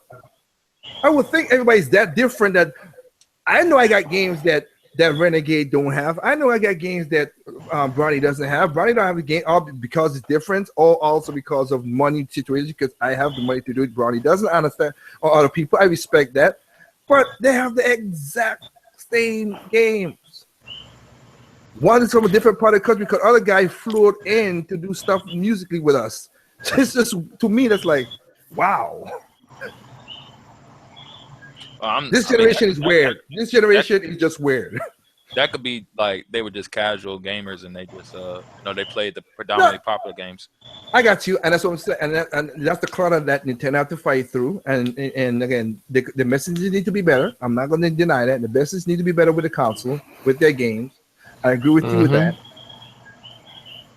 But I gotta go, man. No problem, man. You know what? Thanks for joining in, man. It's been an honor. No problem, guys. No problem, man. But yeah, I'm gonna finish it up so we could get some rest. So yeah, everybody who knows there's gonna be an off-air chat, basically hell. But at about 11:15, I sent a link out because I'm gonna give me a little quick nap. But people out there for real, I'm not anti-games. I like I said, there are people out there who say, well, I don't want these ports. They should spend more money. Here's a honest truth before I end this. Again, they say they want new experiences. There's many games I pointed out in this podcast, and I could point out again, that were new experiences people did not buy. Mm-hmm. Now, there might be the few few gamers who did buy the experiences, but it didn't work out mass appeal. That general people are scared of new experiences. There's the old joke where they say, "Hey, they're like, hey, we want change." Okay, and then you ask them, "Okay, would you willing to change?" They say no. That's the masses. Mm-hmm. So these guys say that, and there are most people who don't buy this. So like I said, Rodeo Sky Soldiers came out. I bought it. There's something new, something different. I wanted to try it out. Devil's Third, everybody shitted on it. Thank God I don't listen to news sites and I do my own freaking thinking. Is it a perfect game? No. Is it broken? No. And and people that with the online stuff, I don't care for online stuff. I bought it for my particular reason. I got that. But then when you go to YouTube and search Dishonored 2 rants, and you see all these videos of people bitching about Dishonored 2 broken, you got to be kidding me. Did you not know what Bethesda's pedigree is? Apparently not. No, I mean, you know what I mean. They're basically just their arguments irrelevant about what they're saying. I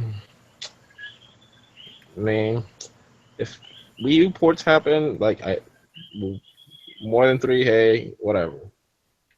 But if it doesn't happen, hey, there's a Wii U. You can get it used. If you really, really want those games, just get it. You don't have to be ashamed of it. It's just for entertainment. I never promoted the Wii U on my channel. Saying you got to get this console, even though I'm a Nintendo fan. I never tell anybody that. Yeah, or but 3DS. I'm saying. No, wait. No, let me say this. I never do. All right, I have 2 Wii U's in my house. One Japanese, one American. I am going to buy me a second American Wii U this Christmas. Hell, if everything works out right, because there's a family function that's going on. If that don't scorch me of my money, I might get me a PlayStation Vita. It's not a small function, so homie boy playing for a lot of this stuff. But I might get me a PlayStation Vita, a couple games. I'm not against stuff like this. I'm not anti-game. I want more games. Let's just make sure the games work. Let's make sure the game are optimized. Make sure that the games don't have bad DLC practices for all consoles. That's all the Endure channel is all about. I might talk about Nintendo games. We talk about games and having fun. I might crack jokes and shit and stuff. Like I said, I cracked a joke about Last of Us when they did all the damn remaster. I'm like, yeah, that's kind of freaking ridiculous. Mm-hmm. I crack the jokes. But in all seriousness, that's why I speak with the wallet. That's why I said people need to. That's why I learned that long ago. Okay, people are stupid. Individuals are smart. Hell, the internet has provided more stupidity, which is again that video I'm gonna do is I think it's gonna be powerful enough talking about gaming. But the internet itself, you get all this knowledge as these guys were talking about. The average gamer, that's why I said the average gamer or average person do not do research. You get all the information you want, but you could get all from the internet. But the one thing you can't get from the internet is wisdom. Mm-hmm. You cannot get that.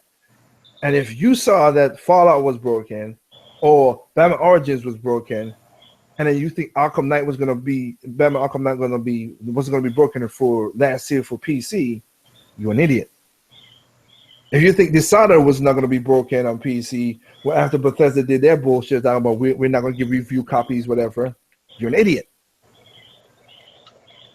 If you go out and buy a Nintendo Classic right now for $500, you're an idiot. Literally. Yep. They're still going to do it anyway. Well, if they're going to spend the money, but don't bitch about it because your dumbass wouldn't do it. It's like me going to get my hand, literally going out to get my hand cut off and say, what the hell I did that for? Man, why you cut my hand? Oh, no, let me be this way. It's like me going into the ocean, have blood, and the shark bite my hand off, and I'm arguing at the shark. Why you bite my hand off? That's You might as well stupid. drink the entire Pacific Ocean with a fork and still complain about it. I mean, it's just stupid with some of these arguments. And then one of the videos, the Super LBC, I wasn't gonna do. I'm gonna spoil it here, but I'm gonna still do it because somewhere I was gonna do, which is this. I saw somebody, a big YouTuber. You know, I ain't gonna waste the name. I'll hold the name in. A big YouTuber, of course, said that Walmart is selling the damn thing, selling the Nintendo thing for $500. Did a YouTuber? And I'm like, what the frig are you talking about? Walmart can't do that. And you know what happened? They can't. They know they can't do that. Now I don't know if this YouTuber did it for fake or did it to know that it was wrong, but did it just to get the hits. And I mostly think they did it just to get the hits, because his subscribers are stupid. They just are. Well, too bad you can't smack them in the head with a rolled up newspaper. They're stupid. Because there's something called, anybody want to Google it? Google the FTC and find out that if Walmart, the real store, did this, they'll be sued. But they're still not going to do it. Sorry to play devil's advocate. No. I'm not saying, but that's what the FTC does. When you have if you have like a hurricane or a storm happens and gas prices, you see gas prices, people still for gouging or whatever, FTC jumps into that. And the Better Business Bureau, but mostly the FTC.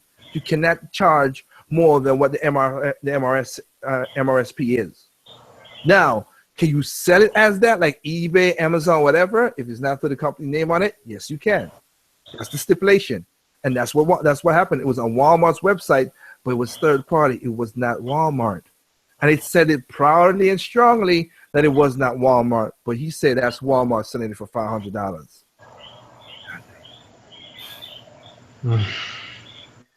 These rumors, man, they're like farts. Hate them. I hate them. So look, anybody who's subscribed to my channel, like I said, I'm a Nintendo fan, but I would call fair is fair. Like I said, Bronny knows when I back in I said before I left on my vacation, I said, and Anderson, who's not in, but you know, whatever. When I said, hey guys, stop with the PlayStation jokes because they're gonna be a Mario Kart thing. They're gonna be a Hyrule Warriors thing. They're gonna be a Smash Brothers port and stuff. And it makes sense. Some people think that I was joking, but you know, and I'm not 100%. I'm just going on an educated guess of how the business works. So I was on the bandwagon like these people try to say and said I was a hypocrite and nothing. No. But again, it's a miracle. Have I gotten stuff wrong? But since I came on this side of YouTube, yes. But my percentage of getting it wrong is slim to none, really. And I've said when I was wrong, I'm gladly to say I was wrong. The Final Fantasy 15 remake, I was wrong, but still we ain't see the game yet.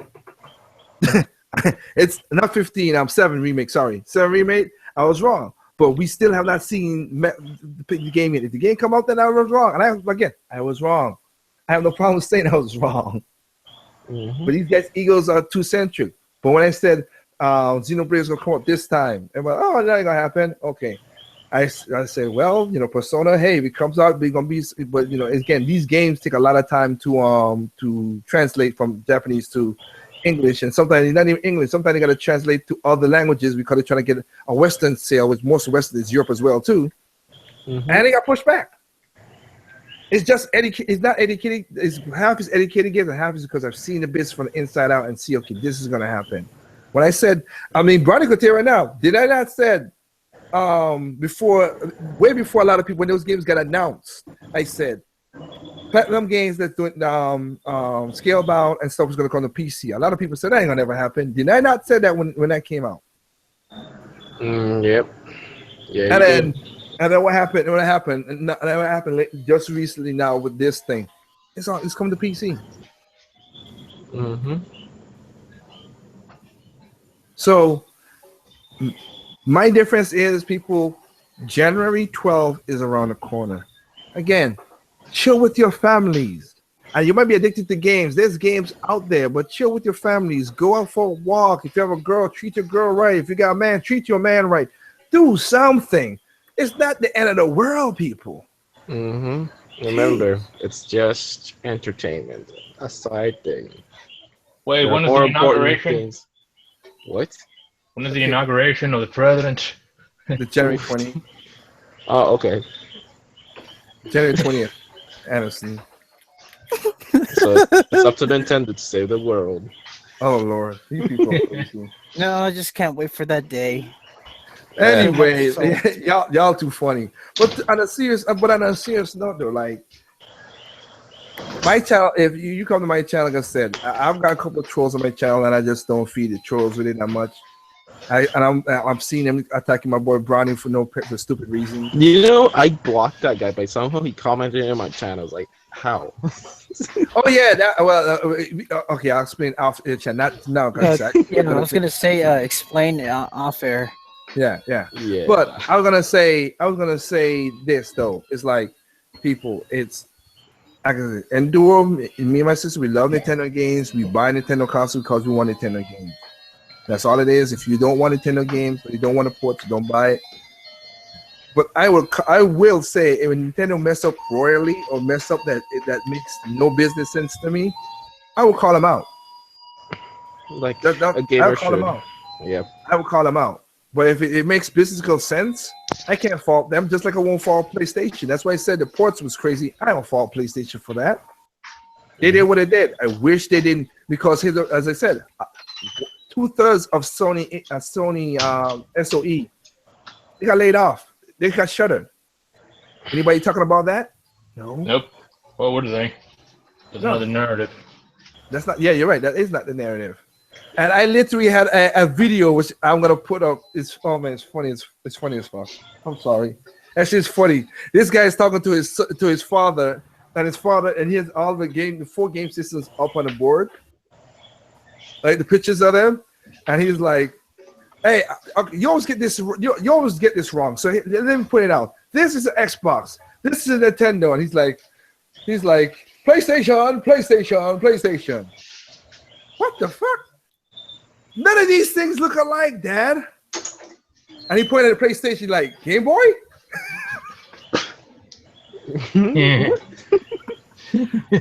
So the general audience is also not that smart. They don't do their research. Dumbfounded, blinded, and they want to go with brainless. Go ahead. No, I was just calling them brainless people. Yeah, they want to go with popular beliefs. That's cool. Go with popular beliefs. But again, when they get there's some things that, as Shadow and Grim were trying to say, there's some things I can't blame on the gamers. But it works. But it's a parasitic cycle that's going on.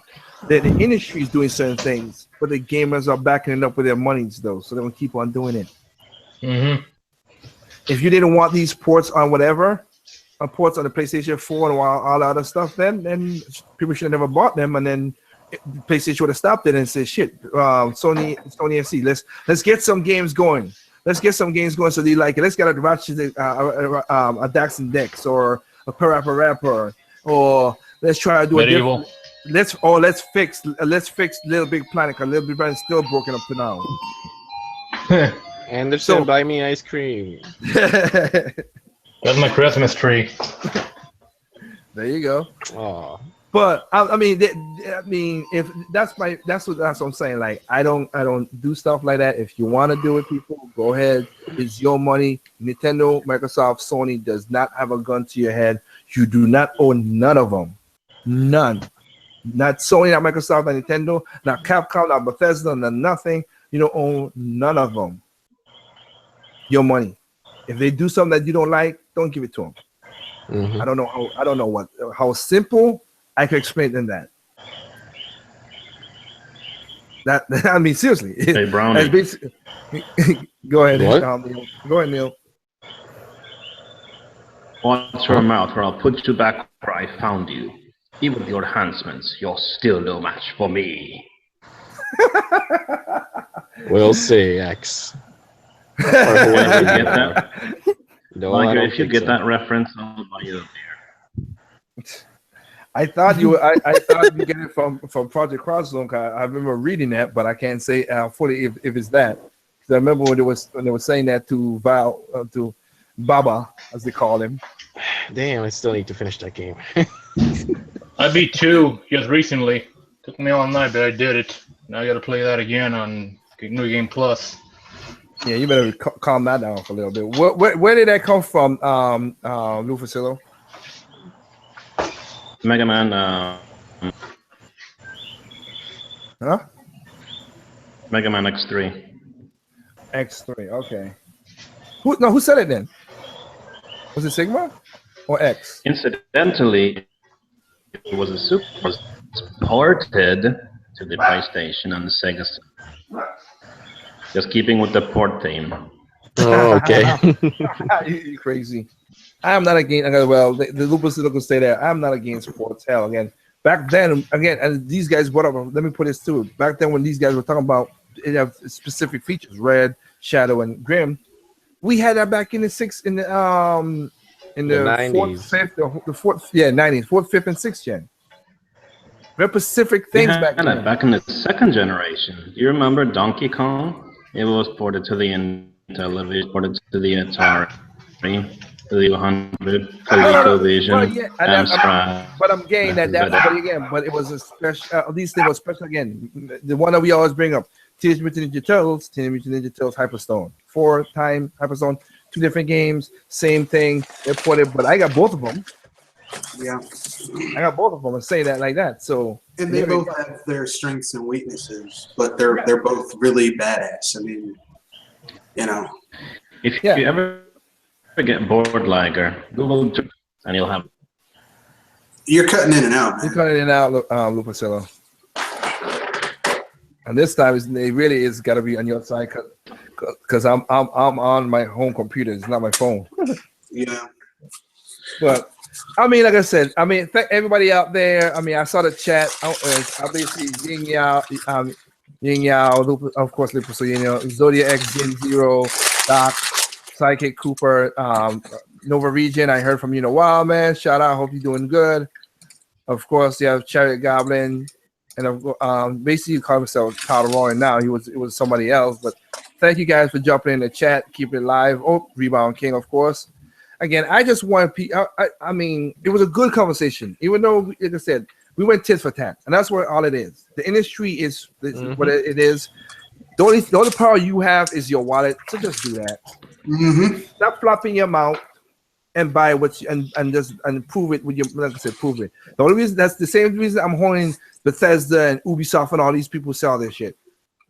You say you're gonna make this game, give it to me. Mm-hmm. I see it. No, then fuck you. Mm-hmm. That can't get no easier than that. So that's all it is. But basically, we kind of had a because I came from the studio last night. I left so early. That's why I'm up right now, which I gotta give me a little nap, whatever. But basically, we had a BS Busters, even though without a BS Busters, right? Yeah, this technically was a BS Buster. Well, I mean, Like, there was some stuff that needed to be busted, and you're right. The ports are out of control, but I mean, you can control it by not buying them. I mean, and that's the end of it. Just don't buy it. But I mean, don't be like a flip flopper and later on, oh, you weren't excited for ports last. Well, on the 8th gen consoles from Sony and Microsoft, but now that they're coming to another system, you're excited for it. I don't. Or and we already know this because some of these people, and this has only been showed privately, but I could show it visually. These people, these vocal minorities who talk this smack. Why the hell you sell your Wii U? Then brought it back, Yeah. and then now saying, "Oh, I'm happy for Nintendo. I'm happy that you're sending the ports to the Switch." Then why you know? Then why you bought the Wii U back? You know what it is. Look, listen. You know what it is. It's not cool to own or play on a Wii U. Okay.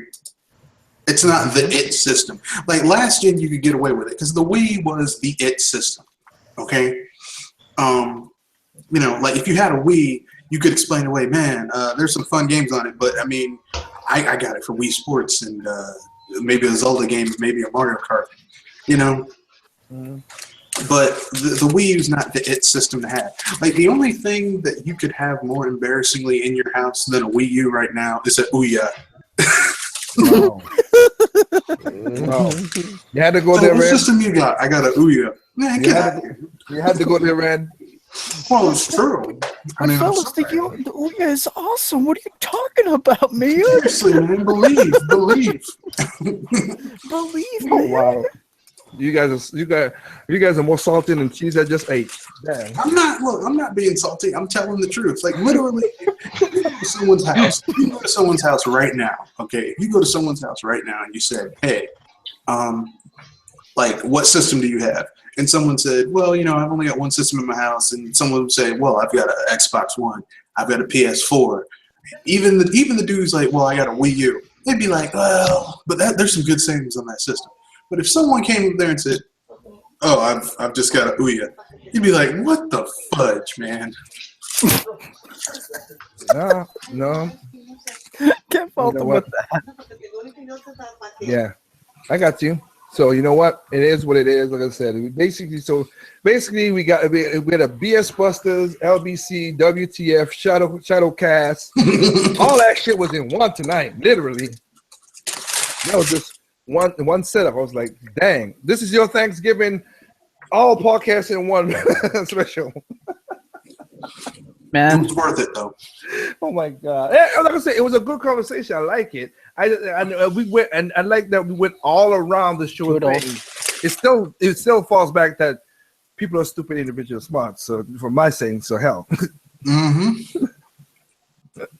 So it is what it is. But like I said, you brought up points, Shadow brought up points, Grim brought up points, I brought up points. We all brought up points because, and I wish most of the gaming community was like this on YouTube. But if they're proved, they're quick to call you names. They just can't have a civilized conversation. Or they can't just say, you know what, I disagree, unsubscribe, and go do something else. Go find someone who says things that you like to hear, but don't harass people because you don't agree with them.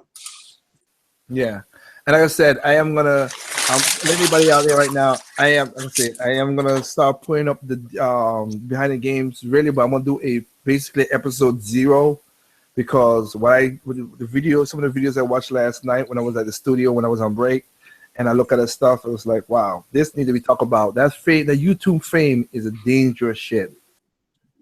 Dangerous shit when you get yourself in some serious trouble. And that's why I mean, for anybody out there, you know what? If you make money from YouTube, that's great. And this is your job, quote unquote job. That's good for you. I'm not knocking your hustle. But let's get it real. Just like any other job, if the industry shuts down or something fucks you over, you're fucked. Mm-hmm. And if you ain't got no skills outside of that, you're fucked. So know that this hype train can end at any second. Cause this guy, the person I'm talking, it was two people. One wanted to stay out of trouble. It was this guy, and then he had that squatting thing that people always talk about. The cops come into their house and all that dumb shit for people mess with people's life like that. And another one, this guy basically had a psychotic breakdown on a live stream. Like he literally lost his shit. and he stopped making videos. According to what I've seen, he's not made any. He basically took his channel down because he never made a video from since then. And so, if that was his livelihood, some other bigger YouTuber shut him down, and I hope he has a job somewhere else because he just got screwed. Man, this is ridiculous. It doesn't matter. Yeah, but I'm gonna do that video as a prequel to behind the scenes. Where if you think you want to get into this YouTube thing and make videos, you better have thick skin, and you better know what you're speaking. The one thing I would tell anybody: do not do gaming news. Don't. The way things are going now, do not. Let things fall, then talk about it. Yeah, let things fall, and you react to it and talk about it. Don't talk about news because none of y'all got no insiders. None of y'all got none of this. Or I got, as everybody cracked the joke, I got an uncle who works at Nintendo. Who this like that? Okay, you don't gotta believe me that my friend Kenji works at the Nintendo. You don't gotta believe me. Please don't. I got facts, but who am I proving that to? You don't believe me. You don't believe me. I ain't gonna go further than that. I'm gonna enjoy my beneficials. And again, he has telling me stuff that I have not tell anybody out there about because it's irrelevant to them. And it's irrelevant to listeners. So I don't report it on my channel too much about stuff about him. So, but these news guys be like, well, my uncle tell me that a Switch is gonna be $10,000 if you ain't know this. And I'm like, it's gonna be 50 games at launch day. All right. The Nintendo Switch, it'll come alive and just kill you. And then look at you with that controller like a puppy face. These days you can make anything up and people will believe it. Exactly. And that's not, and as we all talked about, that's not gamers only. It's the general public that's stupid as well too. Mm-hmm. As Grim was talking about, Nintendo Switch is gonna get up and save the world, people. As Grim talked about, Grim was saying that there's games that came out, but they don't know these games come out. He's right. He's 100% right. But me, I do know. I know what's going on, and I bought me. Man, I'm gonna do that at the end of the year. Like I said, I just bought 2 more games. 2 more games and download them on Wii U today. So I got games to play. I don't know what people saying. If it's not your cup of tea, that's cool. That's all right. That's understanding. But I'm gonna do a list of all the games, all the Wii U games, just Wii U, not 3DS, Wii U games that I bought this year. And let's see. And again, I know a lot of people ain't gonna buy what I bought, but I'm just giving a little anecdotal evidence of I spent close to maybe $400 or $500. Maybe I'm like I said, I ain't added up. I'm just giving a guess because I remember in 2012 or 13 when me and KD first came on the channel, we spent over $1,000 on a Wii U that year, and we listed. You could go to the first set of videos. You could go back to our channel, go back to the first set of videos, and I think it's the end of 2015. We'll talk about it. The wrap up 2014. I mean. We told you every game, everything we bought for the thing over $1,000. So that's stuff to buy, but that's our taste that like that stuff. If you don't like that, nobody should argue with you because it's your money. That's it. So again, keep an eye out for some stuff in the future. I'm gonna still do Super LBC, that even though I explained it out a little bit, you'll see. But like, of course. Like why you did this to me. I lost brain cells listening to this fool. Why did you do that? If you like the system, you like the system. That's all you can really do at the end of the day, Yeah. Like what you like. Don't fight over it. Yeah. But that's the best part, though. Yeah. And I am, like I said, I am surprised. I hope it's not again one of those things where sometimes I do podcasts and there's a little bit of people watching, and sometimes I do podcasts and there's a ton of people watching. I don't know how my little channel does it on this scale because I got other channels that's bigger and I like it, but this one is just weird for the subscribers. Some people are like, some of my trolls be like, "I'm gonna destroy you. I'm gonna take you." I'm like, dude, all I have is 240 subs. You have more than me. What is your problem? Just like that guy I talked about who has over 2 million subscribers, and he basically sent his cronies to stop this guy who only have 2,000 subs. The egos. Oh my God. Some people are losers. You know, I mean, you have to be a loser to. I mean, that's bully behavior. It is. It is. You know, and I mean, like, you know, there's something that I learned as I got older. Even if someone tells you that, you know, you would think as you get older that people would grow up and stop acting like, you know, children, but that's not the case. I mean, as you get older, the things that you saw when you were younger, they're still there. It's just, you know, they're adults doing it. Like those cliques you had in high school, they still exist now. It's just slightly different. Mm-hmm. There you go. He's like I said, that's what he's talking about. So it is what it is, people. But again, like I said, I'm gonna take me for you guys here. Like I said, I'll leave the link open. Y'all could chit chat or whatever. I'm gonna start a new link about 11 o'clock because I don't want. This because because I wanted to answer so people not argue to have this discussion. I let this link went public. I ain't doing that for the live chat, off his chat. No, okay, I learned my lesson about that. But like I said, you guys can chit chat if you want to chit chat. For me, I'm gonna go take me a nap because I need to before I head out. But anybody out there, you know the usual again. This basically was a BS Buster, Shadowfax Infinite, Shadowcast. And basically Endcast all wrapped up in one. That was pretty cool. I liked the discussion, and I wish more people had discussions like this other than calling people's names and being a Sony pony or an X-twat or Nintendo retard and all this dumb shit. Just have a conversation. You might learn something out of it. So with that said, you know my usual thing. There's no perfect games out there. What's perfect to you is not perfect to me. What's perfect to me is not what's perfect to you is not perfect to me. What's perfect to me is not perfect to you. Simply enjoy the game no matter what console it's on. And remember, just have fun, people. And January 20, but sooner or later, January 12th will be around the corner, and you could piss all you want or you could cheer all you want when you get the real facts. And you know they're going to be crying.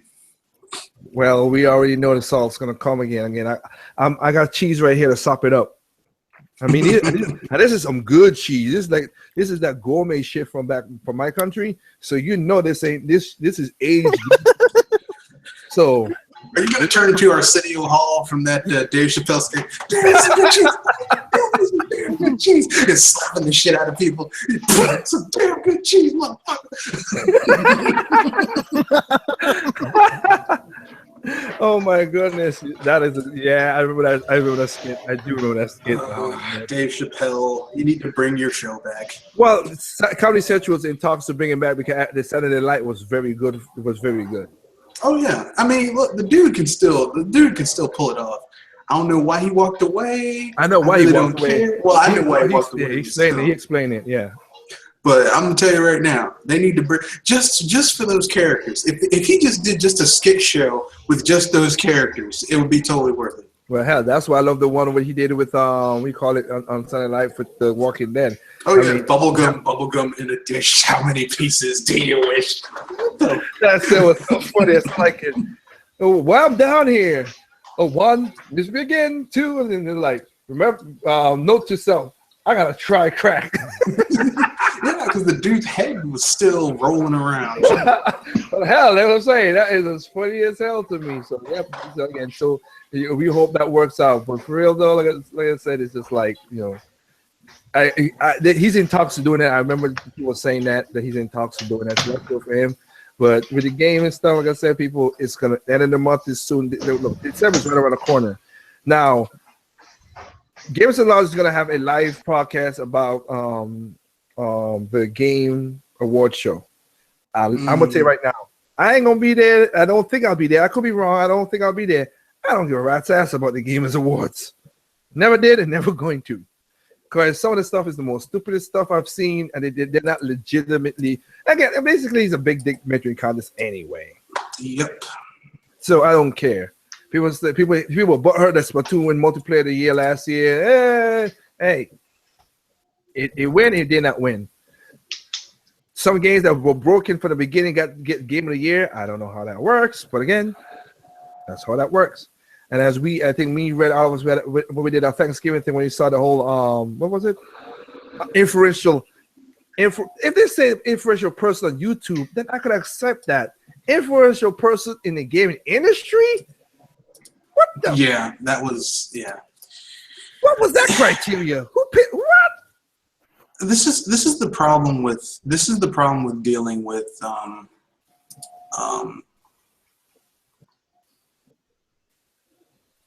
that's the problem with dealing with stuff like that, is that you're going to deal with stuff like that, and it's not cool. No, but that makes no sense to me because I don't know what powers Boogie have to influence the industry. He don't make games, so I don't know how he does it. Same thing with Angry Joe. We have over 3 million subscribers. How the hell you what? Well, he can totally influence people. He influenced people in order to get in order to get his Xbox One, right? Or his Wii U as well too. And he also influenced, and it's funny, he also influenced Street Fighter. When Angry Joe did his review of Street Fighter, it's really a good game, guys. He didn't do his normal rant and whatever. Like, oh wait, so you changed up for that? Well, you didn't influence, all right, because he only sold 100,000 since the inception. Good. It's not too bad, guys. Yeah, it's only missing like 50% of the content that's been on the damn system for years, but it's not that bad. Yep, he did. And like I said, he did a great job selling it because, again, since February, only 100. Basically, now I don't know, but when they were checking the numbers, I think it was it September? It was only 100,000, and it's supposed to sell 4 million by March. They're not gonna be hitting that mark. Yeah, but we all know why that happened. We all know. I mean, and it wasn't because of the influencers. It was because Sony basically said, hey, we're helping to pay the bills for this game to get made, and we want it out now because we have nothing coming out, no big AAA games coming out, and we need this right now. And Capcom should have said, look, it's not ready. Let us get it ready because this is our ass on the line too. But now, yep. So yeah, basically extending it out long. But anyway, people, peace out. Have a good night. We'll catch you sometime next week, maybe. I might do whatever, but there will be some videos coming out for me, so check it out. And like I say, check out these. Of course, I know Red gonna have his own BS Buster sometime next week Saturday again. So check him out on his channel. Bonnie Kakashi basically put up videos on his channel now. So what is it called? The Road to the NX Switch for him. Shadow, basically Quan, all you catch these guys at Games at Large. You can check out Shadow's last video, which is a response to Live Ahead. And Grim Rinpoche, you can see a lot of his videos on his channel. He plays games. He does talk about some crazy shit sometimes, but he plays games and stuff like that, so you catch him there. And everybody else, mostly, they're just basically bystanders, and they just love to get on the podcast, which I like getting other people the voice to do things. So other than that, have a good night. Peace out.